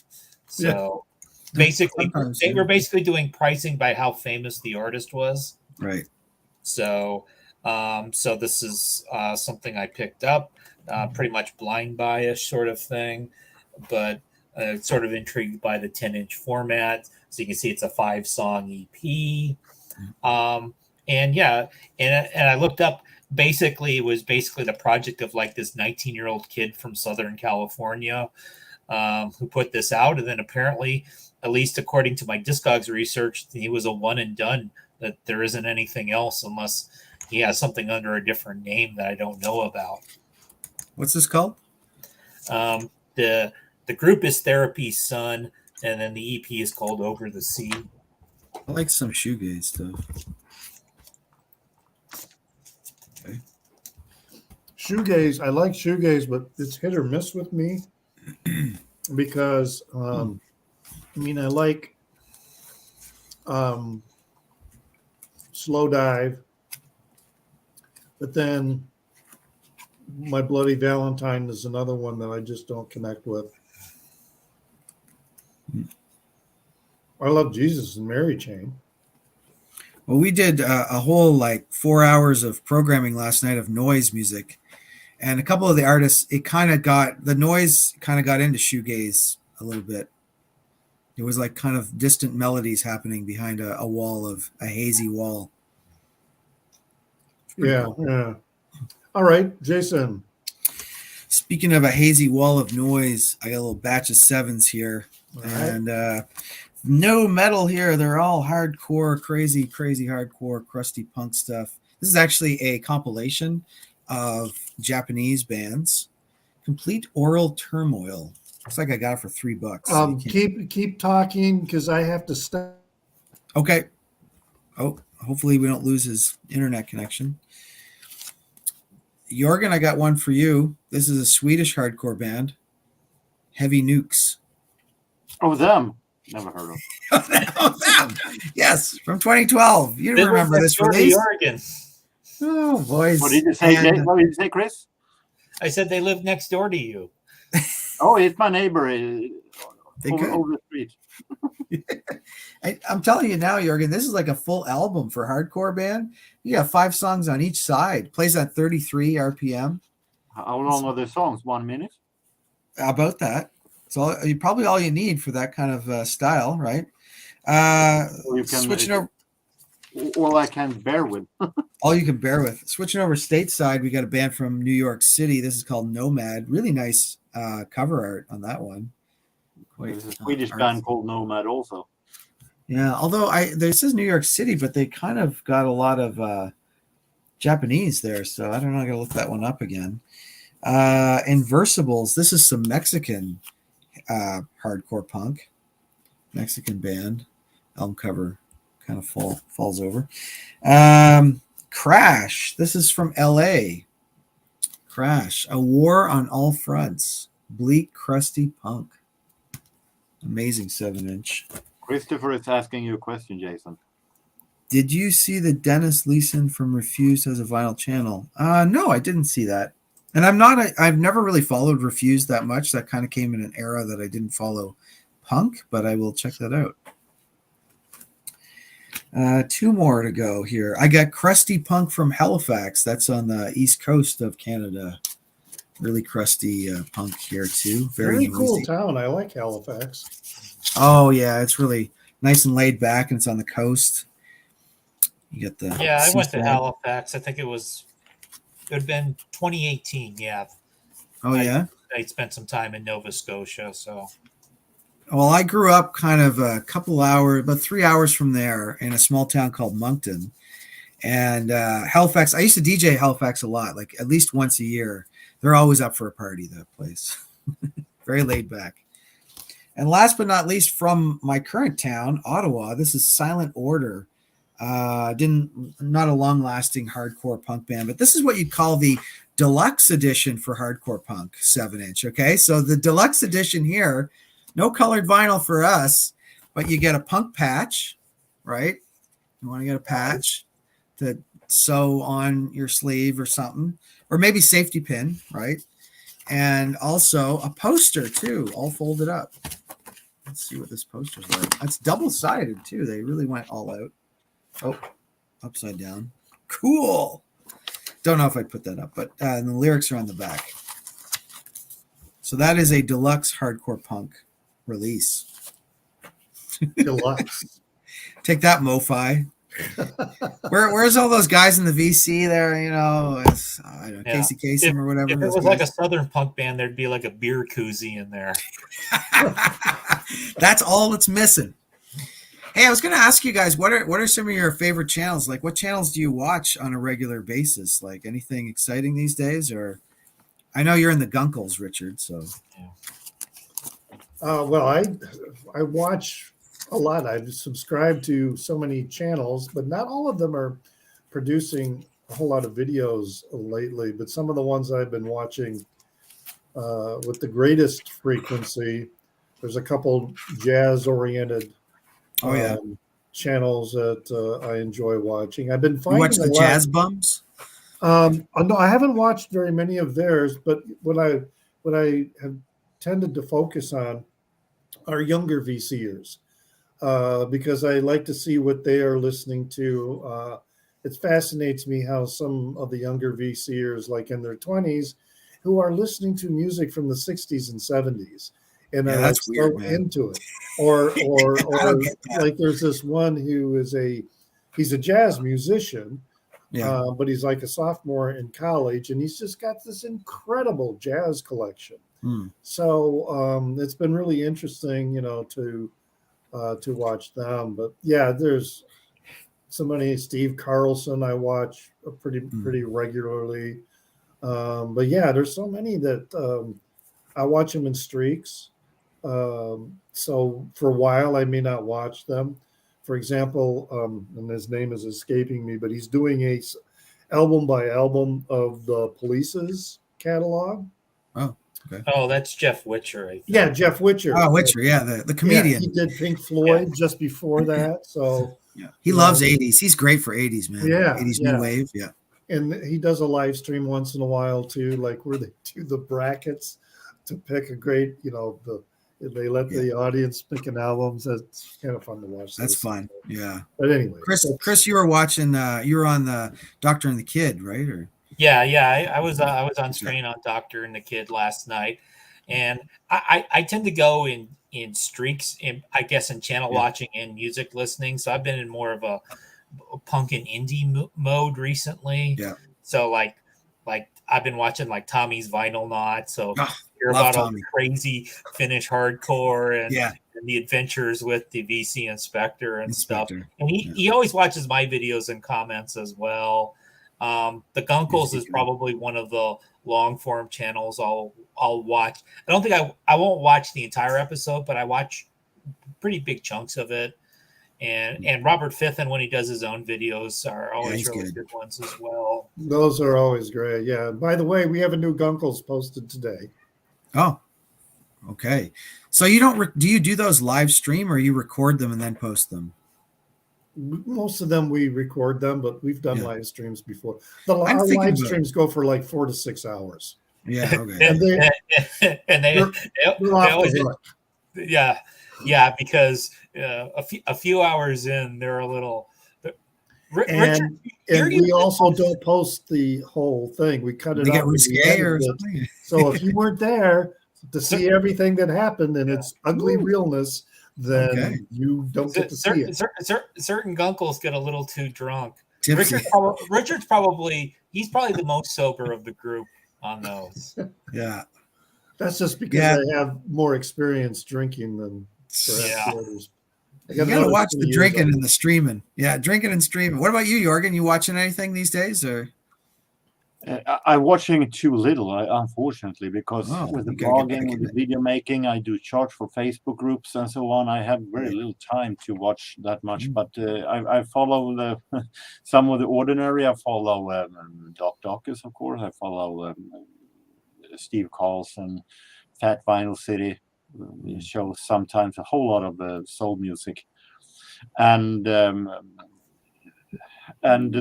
kind of stuff. That kind of stuff. But I wish I could follow a whole lot more. That I had more times. But I try to follow. I have many on my subscription list, so that I try to go through every now and then.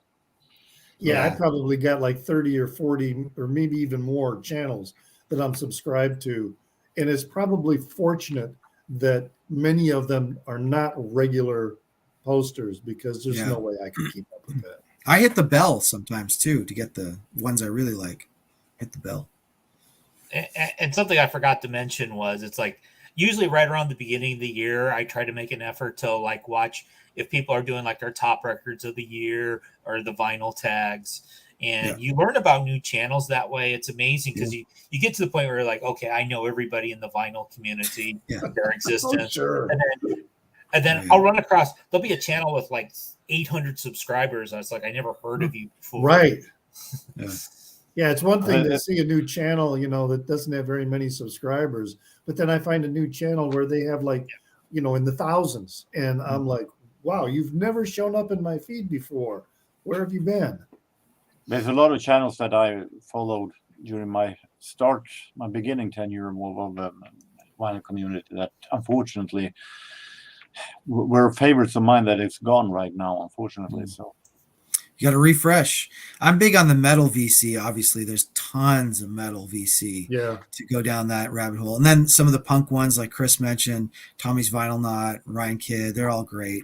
Vinyl Richie. I mean, you got to watch Vinyl Richie. Oh, yeah. Just humorous. All right. Yeah. Jeff Witcher. Yeah. That crew, the Chris Profi, JC. I mean, those guys are like, they cover a lot of the popular stuff. And then Rachel, daily stream. That is the problem with YouTube, because before YouTube had a really nice way to sort the subscription you have in.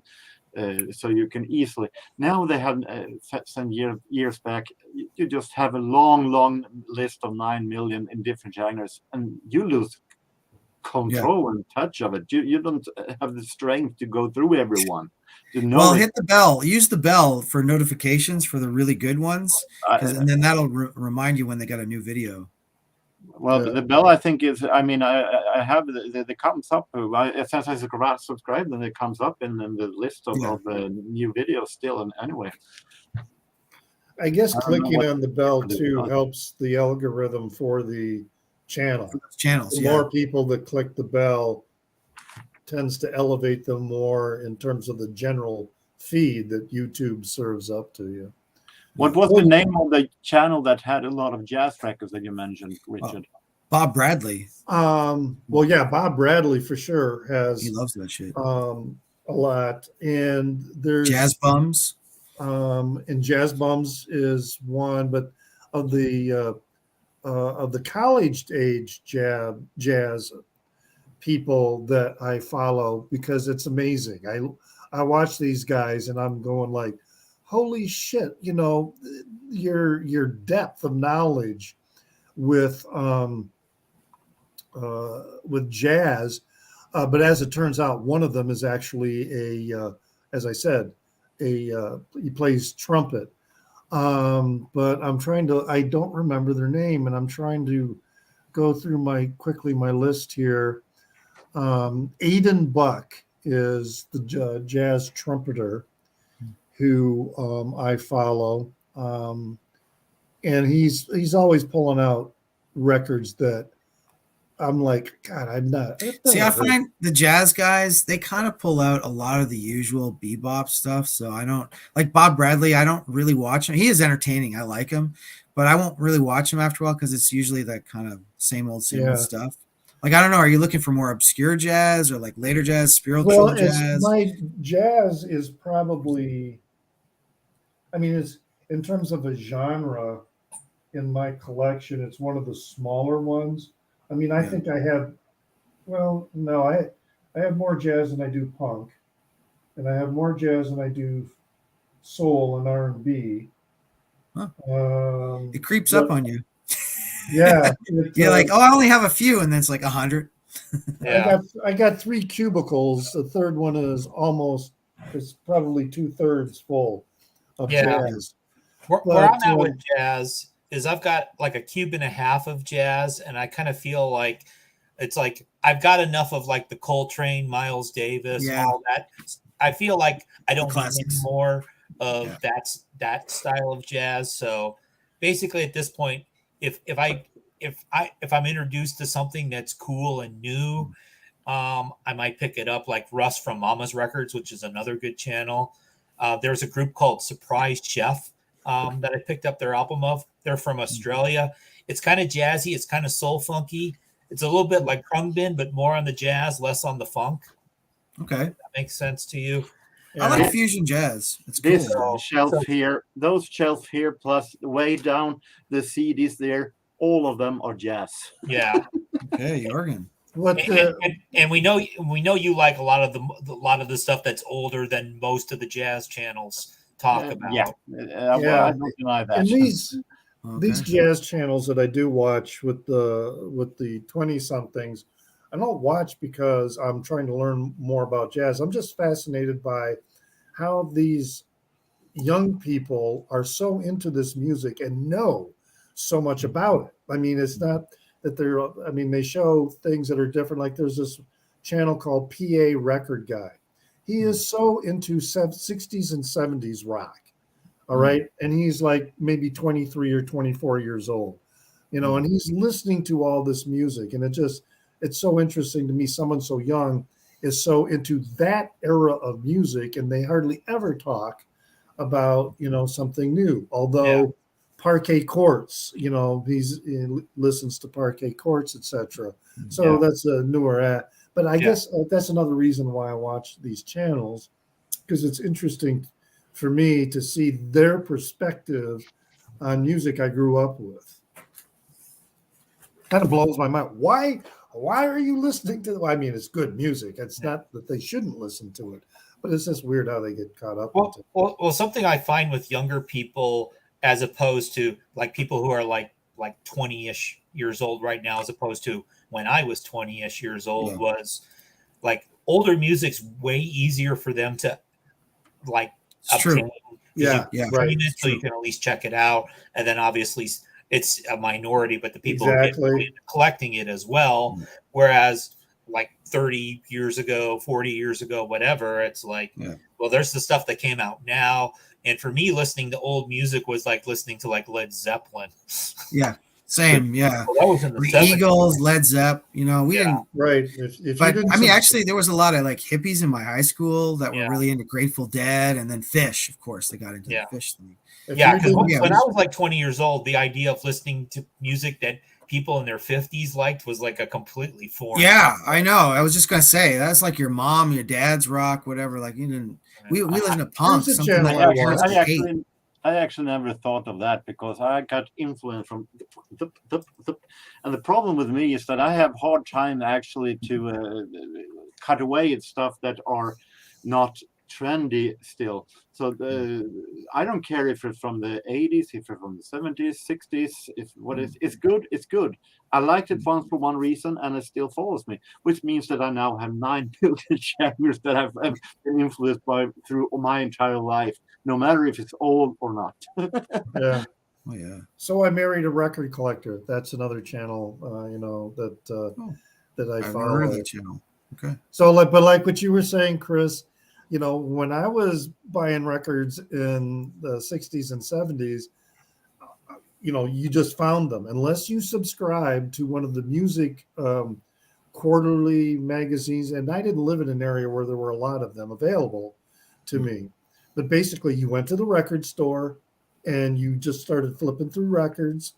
And then a lot more blind buying going on because you had no opportunity to, unless you heard a song on the radio. And then you're buying an entire record based on one song that you heard on the radio, that kind of thing. So I can see why. Well, albums were cheaper back then in the 60s, though. I'm sure it was like $10 a record, maybe, not even. Well, I can remember buying them for $6. Yeah. But in equivalence, I guess, yeah, right. Yeah. When you're paying $25 to $30 for a record, that's the equivalent of a $7 record from the 70s. So see, when I first started buying records with my mom, like she'd bring me to the record store and I would start off with the 45s. This is in the 80s, right? So in the 80s, 45s were still cheap. They were maybe like $3, $4, and then an LP was like $10.99 kind of thing. Yeah. So you start with the 45s, you get to know some of the bands, and then say, oh, I'll get the whole album now, the Go-Go's or Greg Kinn Band or whoever, right? Yeah. I was actually very much opposed to CDs when it came because it was so much more expensive than vinyl were when it came. And they said about everything is falling. Everything will be cheaper than later on. Oh yeah, really? CDs had the same price. Well, CDs did plummet. I mean, you can go to a thrift store and get CDs for a quarter now. But it fluctuates, right? Not those. I got CDs from the thrift store that are $1, but I think new CDs are not. They're going back up. Yeah, they're going back up. They're getting closer to 15, 20 and bucks. the interesting thing is today I'm fighting for the survival of the CD to have a physical media. And for 20 years ago, 30 years ago, I was fighting for vinyl survival. It's interesting how it changes. Well, let's continue here because we're last round closing out here with we got one more. Well, Jorgen, you have 2 more rounds. So I have one. Now I'm having it a little sorted out. One with the foreign bands and one last round with Swedish artists. This one I have only listened to little quick peeks, but I pick it out here because it is a VCLT, so I thought it would be very good to show it. Gamma Hayes, she's an Irish singer in a singer-songwriter tradition. Let It Break, and it's very relaxing, very soft, very cool. I got it from Indie Disc. This is a band called Garbage, and I have shown. Oh yeah, I know Garbage. 1998, I think I showed their version 2.0. This is they had been on a hiatus for 7 years after releasing this album, Not Your Kind of People. Very little dark new wave rockish style, meant for the era that it is. It's actually really, really good.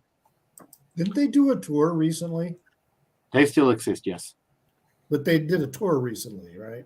That I have no call on. I know that they released some great songs a couple of years ago still. Okay. And the singer in Norwegian band Aha, Morten Harket, and his solo album, Out of My Hands. I remember Aha. Take on Me and Sun Always Shines on TV and so on. Yeah. And not going to say that this is as good as the Aha albums, but it is solid, good album. One of the album songs is produced by Jocke Berg from Swedish group Kent. That is one of my favorite Swedish bands. So it's actually a solid, good solo album from the Aha vocalist. So Swedish next round. Yeah, all right. Yeah, I remember. All right. So for my last round, I got 2 psychedelic albums and one kind of, I guess you could call it punk folk. And the first one I'll show is the punk folk. This was the debut of, let me make myself big here, of Jake Bugg. All right, from, I always get this mixed up with Bristol and Brighton. Brighton is the one on the south coast on the channel, right? And Bristol is it's the other way around? Yeah, no, that's right. Yeah, Brighton has the beaches. I never been to on the west coast. Brighton has the beaches. And Bristol's kind of on the west coast. Yeah. Okay. So he's from a town that is in the Bristol area. And really solid songs. He co-wrote most of these songs. The other writer is this Archer guy who is, I think, one of the producers as well. Bristol has a much better music scene. Brighton is just like a tourist town, kind of. Yeah, right. For the most part. But Bristol, and has some bleakness to Bristol, too. Right, because some of these songs, well, you see in the back here, some of these songs are very gritty songs. Like one of them is about where he goes out to a party and somebody gets stabbed with a knife. Having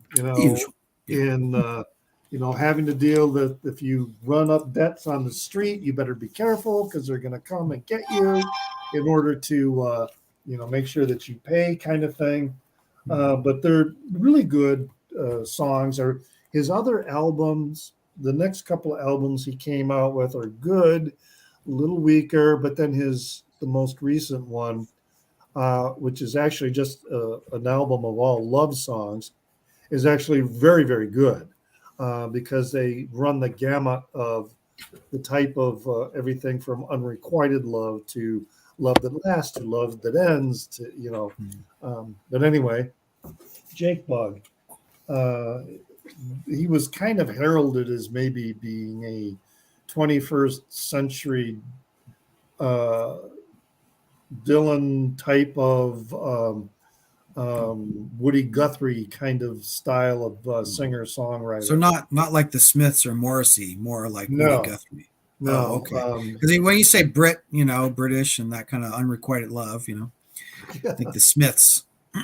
So he's more, it's a lot of acoustic guitar and sometimes 60s style. Yeah.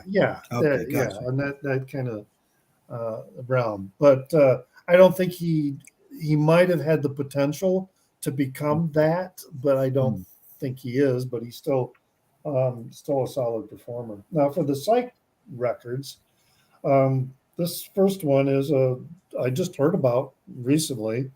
They come from Australia, on the west coast of Australia. Tame Impala is primarily the project of a single one person who then, he hires musicians whenever he puts on. Kevin Parker is the writer producer, and all vocals and instruments are by Kevin Parker, right? So he's writing and performing everything, and then he assembles a band when going on tour. So sometimes the musical style on the different albums will change according to just what he's doing and also the musicians that he's working with. This is Lonerism. So this was a 2013. My first experience with Tame Impala, and I like it. I haven't bought anything else yet because it's not something that shows up frequently, but I do like it. And the last one, to me, is just a classic. Now, this was released in 2012, but the music is from somewhat earlier, and it's just a classic. And I was so glad. I was talking about records that that there were only 2 records that I paid more than $100 for. I forgot about this one. So, but this is the Neil Young Psychedelic Pill. And this is the 3 record set. Beautiful, just still cracks when I open up the gatefold. Really good, really good. It's one of those. Now, when it comes to like a Neil Young live recording, and these aren't necessarily live, some of them are, but I think most of these are studio cuts. But when you listen to a lot of Neil Young and Crazy Horse, it's music, that you can pay attention to and get into, etc. This is really great music to have on. You can sit there and really get into it and listen to it, but a lot of it's kind of, I'll say repetitious, but I don't necessarily mean it in a negative way. It'll kind of drone on or whatever with what Neil is doing with his guitar. But then, Crazy Horse will get in this groove where they're just simply there providing the rhythm, etc., to go with whatever Neil's doing with the guitar. But, get the little booklet and the whole deal. It's really good, though. But if you want some really more direct hardcore rocking, then maybe you're going to look at like Ragged Glory or what's the other one? I always do this. I'm thinking of records when I get ready to talk, and then when I start talking, I forget what they are. It's probably a little similar to Sleeps with Angels, but not as dark as Sleeps with Angels, and not as well produced maybe as Sleeps with Angels, but it's a similar kind of vibe with the record. I really like it, and I'm so glad that I found this, because it's a semi-rare record. It's not always that easy to find for a reasonable price. If you want to pay several $100s for it, sure, it's available for you. But I wasn't going to pay several hundred. I paid more than $100 for it, but not several hundred. So that concludes my show. Y'all got another round to go? I got one more. Yep. So my last record, I made a mistake because my Discog said it was 2011. Then I looked on the back of the record, it said 2010. Then I checked on Discogs, and it actually originally came out on CD in 2004, but I'm going to go ahead and show it anyway. So it's Loretta Lynn, Van Leer Rose. This, of course, was the one that was produced by Jack White. She does a duet with him. The vinyl came out on Third Man Records. Of course, we all know that she passed away last year.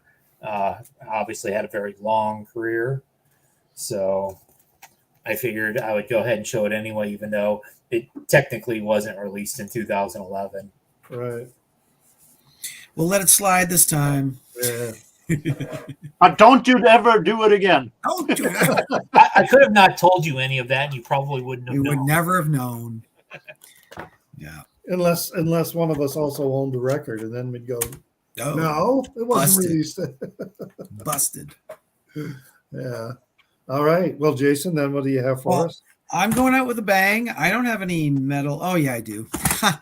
But I'm going out with cassettes, and they're all obscure. So you guys have showed a lot of stuff that people have heard of, Neil Young, etc., in that round. But guess what? I got another thing from Rochester, New York. I found 2 trends since joining this stream. One, that I always seem to have a Swedish act every week, maybe 2. And I also seem to have a lot of stuff from Ohio and a lot of stuff from upstate New York as well. So some scenes to explore. This one's called Jungle Heart. Burndom. This is a drone kind of ambient noise cassette. And the guy behind it is named Joe Tunis. and he runs a label called Carbon Records. This is not actually on that label, but he owns a label called Carbon Records, which is still going. They had releases in 2022. So yeah, that's the first tape to show from 2012. Then I got a couple of hardcore tapes here to show. This one is called Breakout New Blood. And these guys are from Austin, Texas punk. So that's on False Form. I have to admit, I didn't get a chance to listen to my tapes before today's stream. So I usually like to review them at least once before we jump on. But wow, it's got the lyrics sheet in here. Great. I mean, I just love collecting tapes. They're so small and compact and fun to collect. Yeah. Tape fiend. A friend of mine is like that as well. He likes getting the cassettes. Another one, hardcore punk. This is called Won't Belong. This is not on a label. It looks like it's a demo, just their own demo tape. It's actually pretty professional looking, though. And these guys are from Amherst, Massachusetts. UK. You gotta love that about like these scenes. Like they're from every nook and cranny, right? Is that where the Pixies are from? Were they? No, Yeah. I thought the Pixies were Chicago. No. Pixies were from the Boston area. It might have been Amherst because that's where the University of Massachusetts is. I know that's where Dinosaur Jr. started out. Okay. Yeah, I've also learned from the Pixies have a song about Amherst. This little town in the sleepy west. It's another thing I've learned from this stream. Got to check out the college towns in the United States. Explains a lot. Last but not least, I got a split grindcore cassette. So some extreme metal here. Two bands. You got Dethroned Emperor and Dystrophy. And this is it says New Brunswick Death Metal Alliance Volume 1. Not New Brunswick in Canada. New Brunswick, I guess, in New York or something. Probably upstate New York again. Jersey, maybe, yeah. You got the split. There's Brunswick, New Jersey. Yeah. Famous for bowling balls. Is it? So this is some death metal grindcore, and that's how I'm going to close out 2012.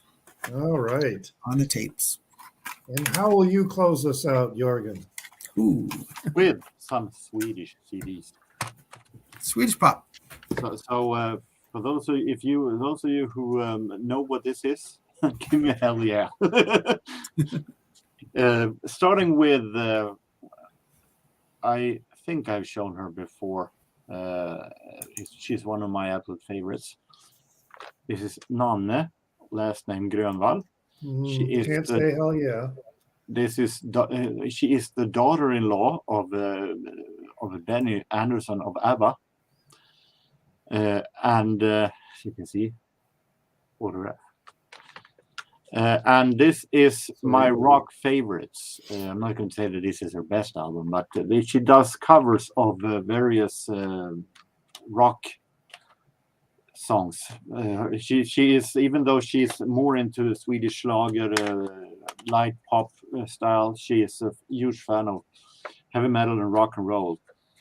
So she does Nag by Joan Jett, Heavens of Fire by Kiss, Should I Stay or Should I Go, Clash, Will You Be There in the Morning by Heart, All Night Long, Rainbow, I Want to Get Sedated, Rainbow. But the interesting thing is that among all of these rock tunes, she all of a sudden fills in with Crazy Horses, the Osmonds. Very rockish. That was a huge hit.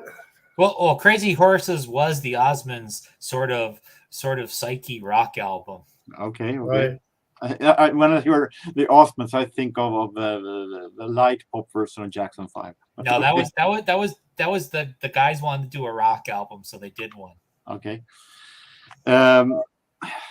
We have a girl named Louise Hofsten with the album Looking for Mr. God. Louise Hofsten's father was a well-known jazz musician, but Louise is more of a blues rock girl that is extremely big in Sweden.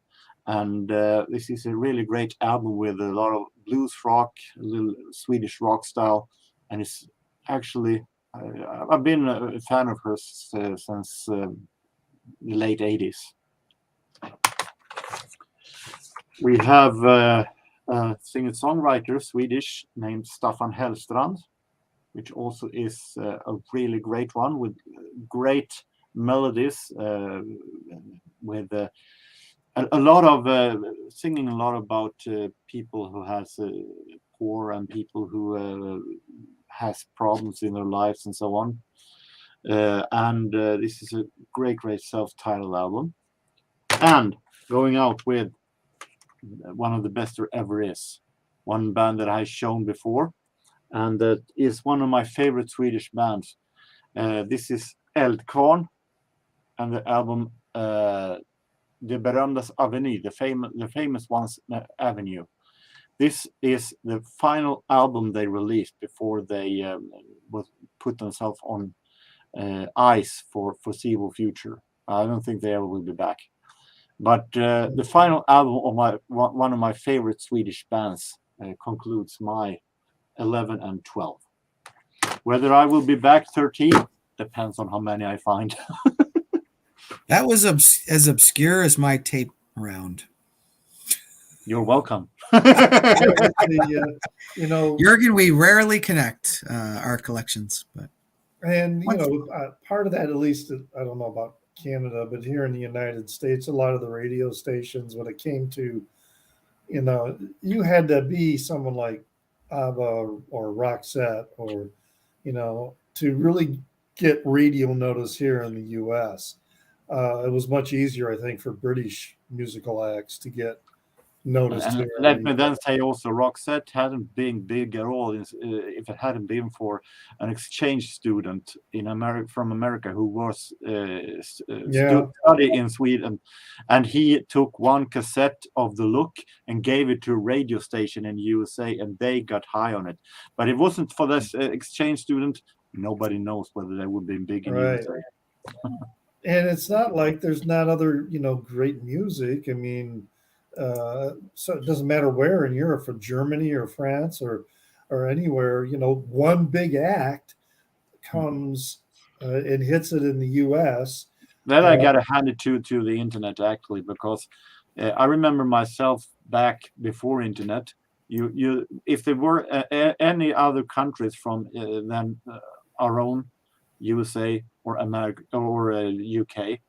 It was pretty lucky. It was artists that were from another country but had adjusted themselves to the usual American or British style. Today, with the internet, you can imagine how many new music from other countries I have discovered, and most likely people from America discovered a whole lot of new style also. So that internet had done a whole lot of great stuff by lifting up music from other countries than was before. Yeah, it would have been all word of mouth. Hey, you got to check out this band, Can. Tape no other way would I have been able to find out about that band. Except for somebody. At that time, it was Aha, for instance, on the time were seen as very, very, very in radio. This was very, very exotic from Norway. Wow, it was our damn neighbor. Yeah, my God. And they weren't typical Norwegian either. Yeah, it's like you're in Michigan and there's a band in Wisconsin. Oh my God. It's like right next door. How do you not hear about them? But it happens. Hey, Richard, you know how you were saying earlier you like to check out some of the younger channels or whatever to see what they're into? I just read an article saying apparently the new generation now, 20-year-olds, are really into flip phones. That's the latest hot trend, according to CNN.com. Right, which was... Kids go to the party. They leave their smartphone at home. They go to the party with those old-style flip phones, and they maybe send texts on it, and they use the shitty camera on it. That's not instant gratification. They have to go home and upload those photos to their computer and then dump them onto their social media. Why make it easier when they can make it harder? That might be smart because instead of sticking something on your social media immediately that you're while you're drunk and high, there's a little bit of delay. That might actually be a very I'm not. That's smart. The world is too fast. Yeah. The internet, it's all too much, man. Forget that. that. But that whole thing about the flip phone, when I saw the advertisements for them, and I go back to thinking about the Motorola, you know. Yeah, we all remember those slim razor ones. And it's, recycle, this generation didn't experience the joys of the flip phone. Well, now we're going to bring them back. And with that, thank you all for participating, and thanks to those who've been hanging around out there in the peanut gallery and everyone who did watch throughout the show. And you guys got anything coming up on any channel of yours that you want to promote? Or I got the cassette tag 2023 still, right? So I could have participated in that tag if it wasn't for the questions was more involved to people who buy newly cassettes, and I haven't bought a new cassette. I have a lot of old ones, though. Now's your chance. Buy a new one. Yeah. Where? Bandcamp.com. I have coming up I'm going to upload after this is over a video where I go to a supermarket and flip through records. Or short one for 3 minutes. And I can remember when supermarkets had records. All right. Anything going on, Chris? Well, usually every Monday I post one of my thrifting videos where I'm in some antique mall or stuff. I've got like months of footage built up, so you're going to see stuff from like 4 or 5 months ago. Okay. Because I try not to I try to post a video so they're no longer than 20 minutes. Because I figure if I post an hour-long video, no one will watch it. It depends. Yeah, sometimes I have longer ones are more popular than shorter ones, but that depends. That depends on the subject. I have my vinyl CD updates normally where I show what I bought from the recent times. Actually, normally lands on 25 to 30 minutes, and they are having pretty good month of viewers actually comparing to some other stuff I do. I've been starting to try like shorter ones. Yeah. What state are you in again, Chris? I always forget. I'm in Kentucky. Oh, Kentucky thrift shopping. Okay. Yeah. Keep an eye out.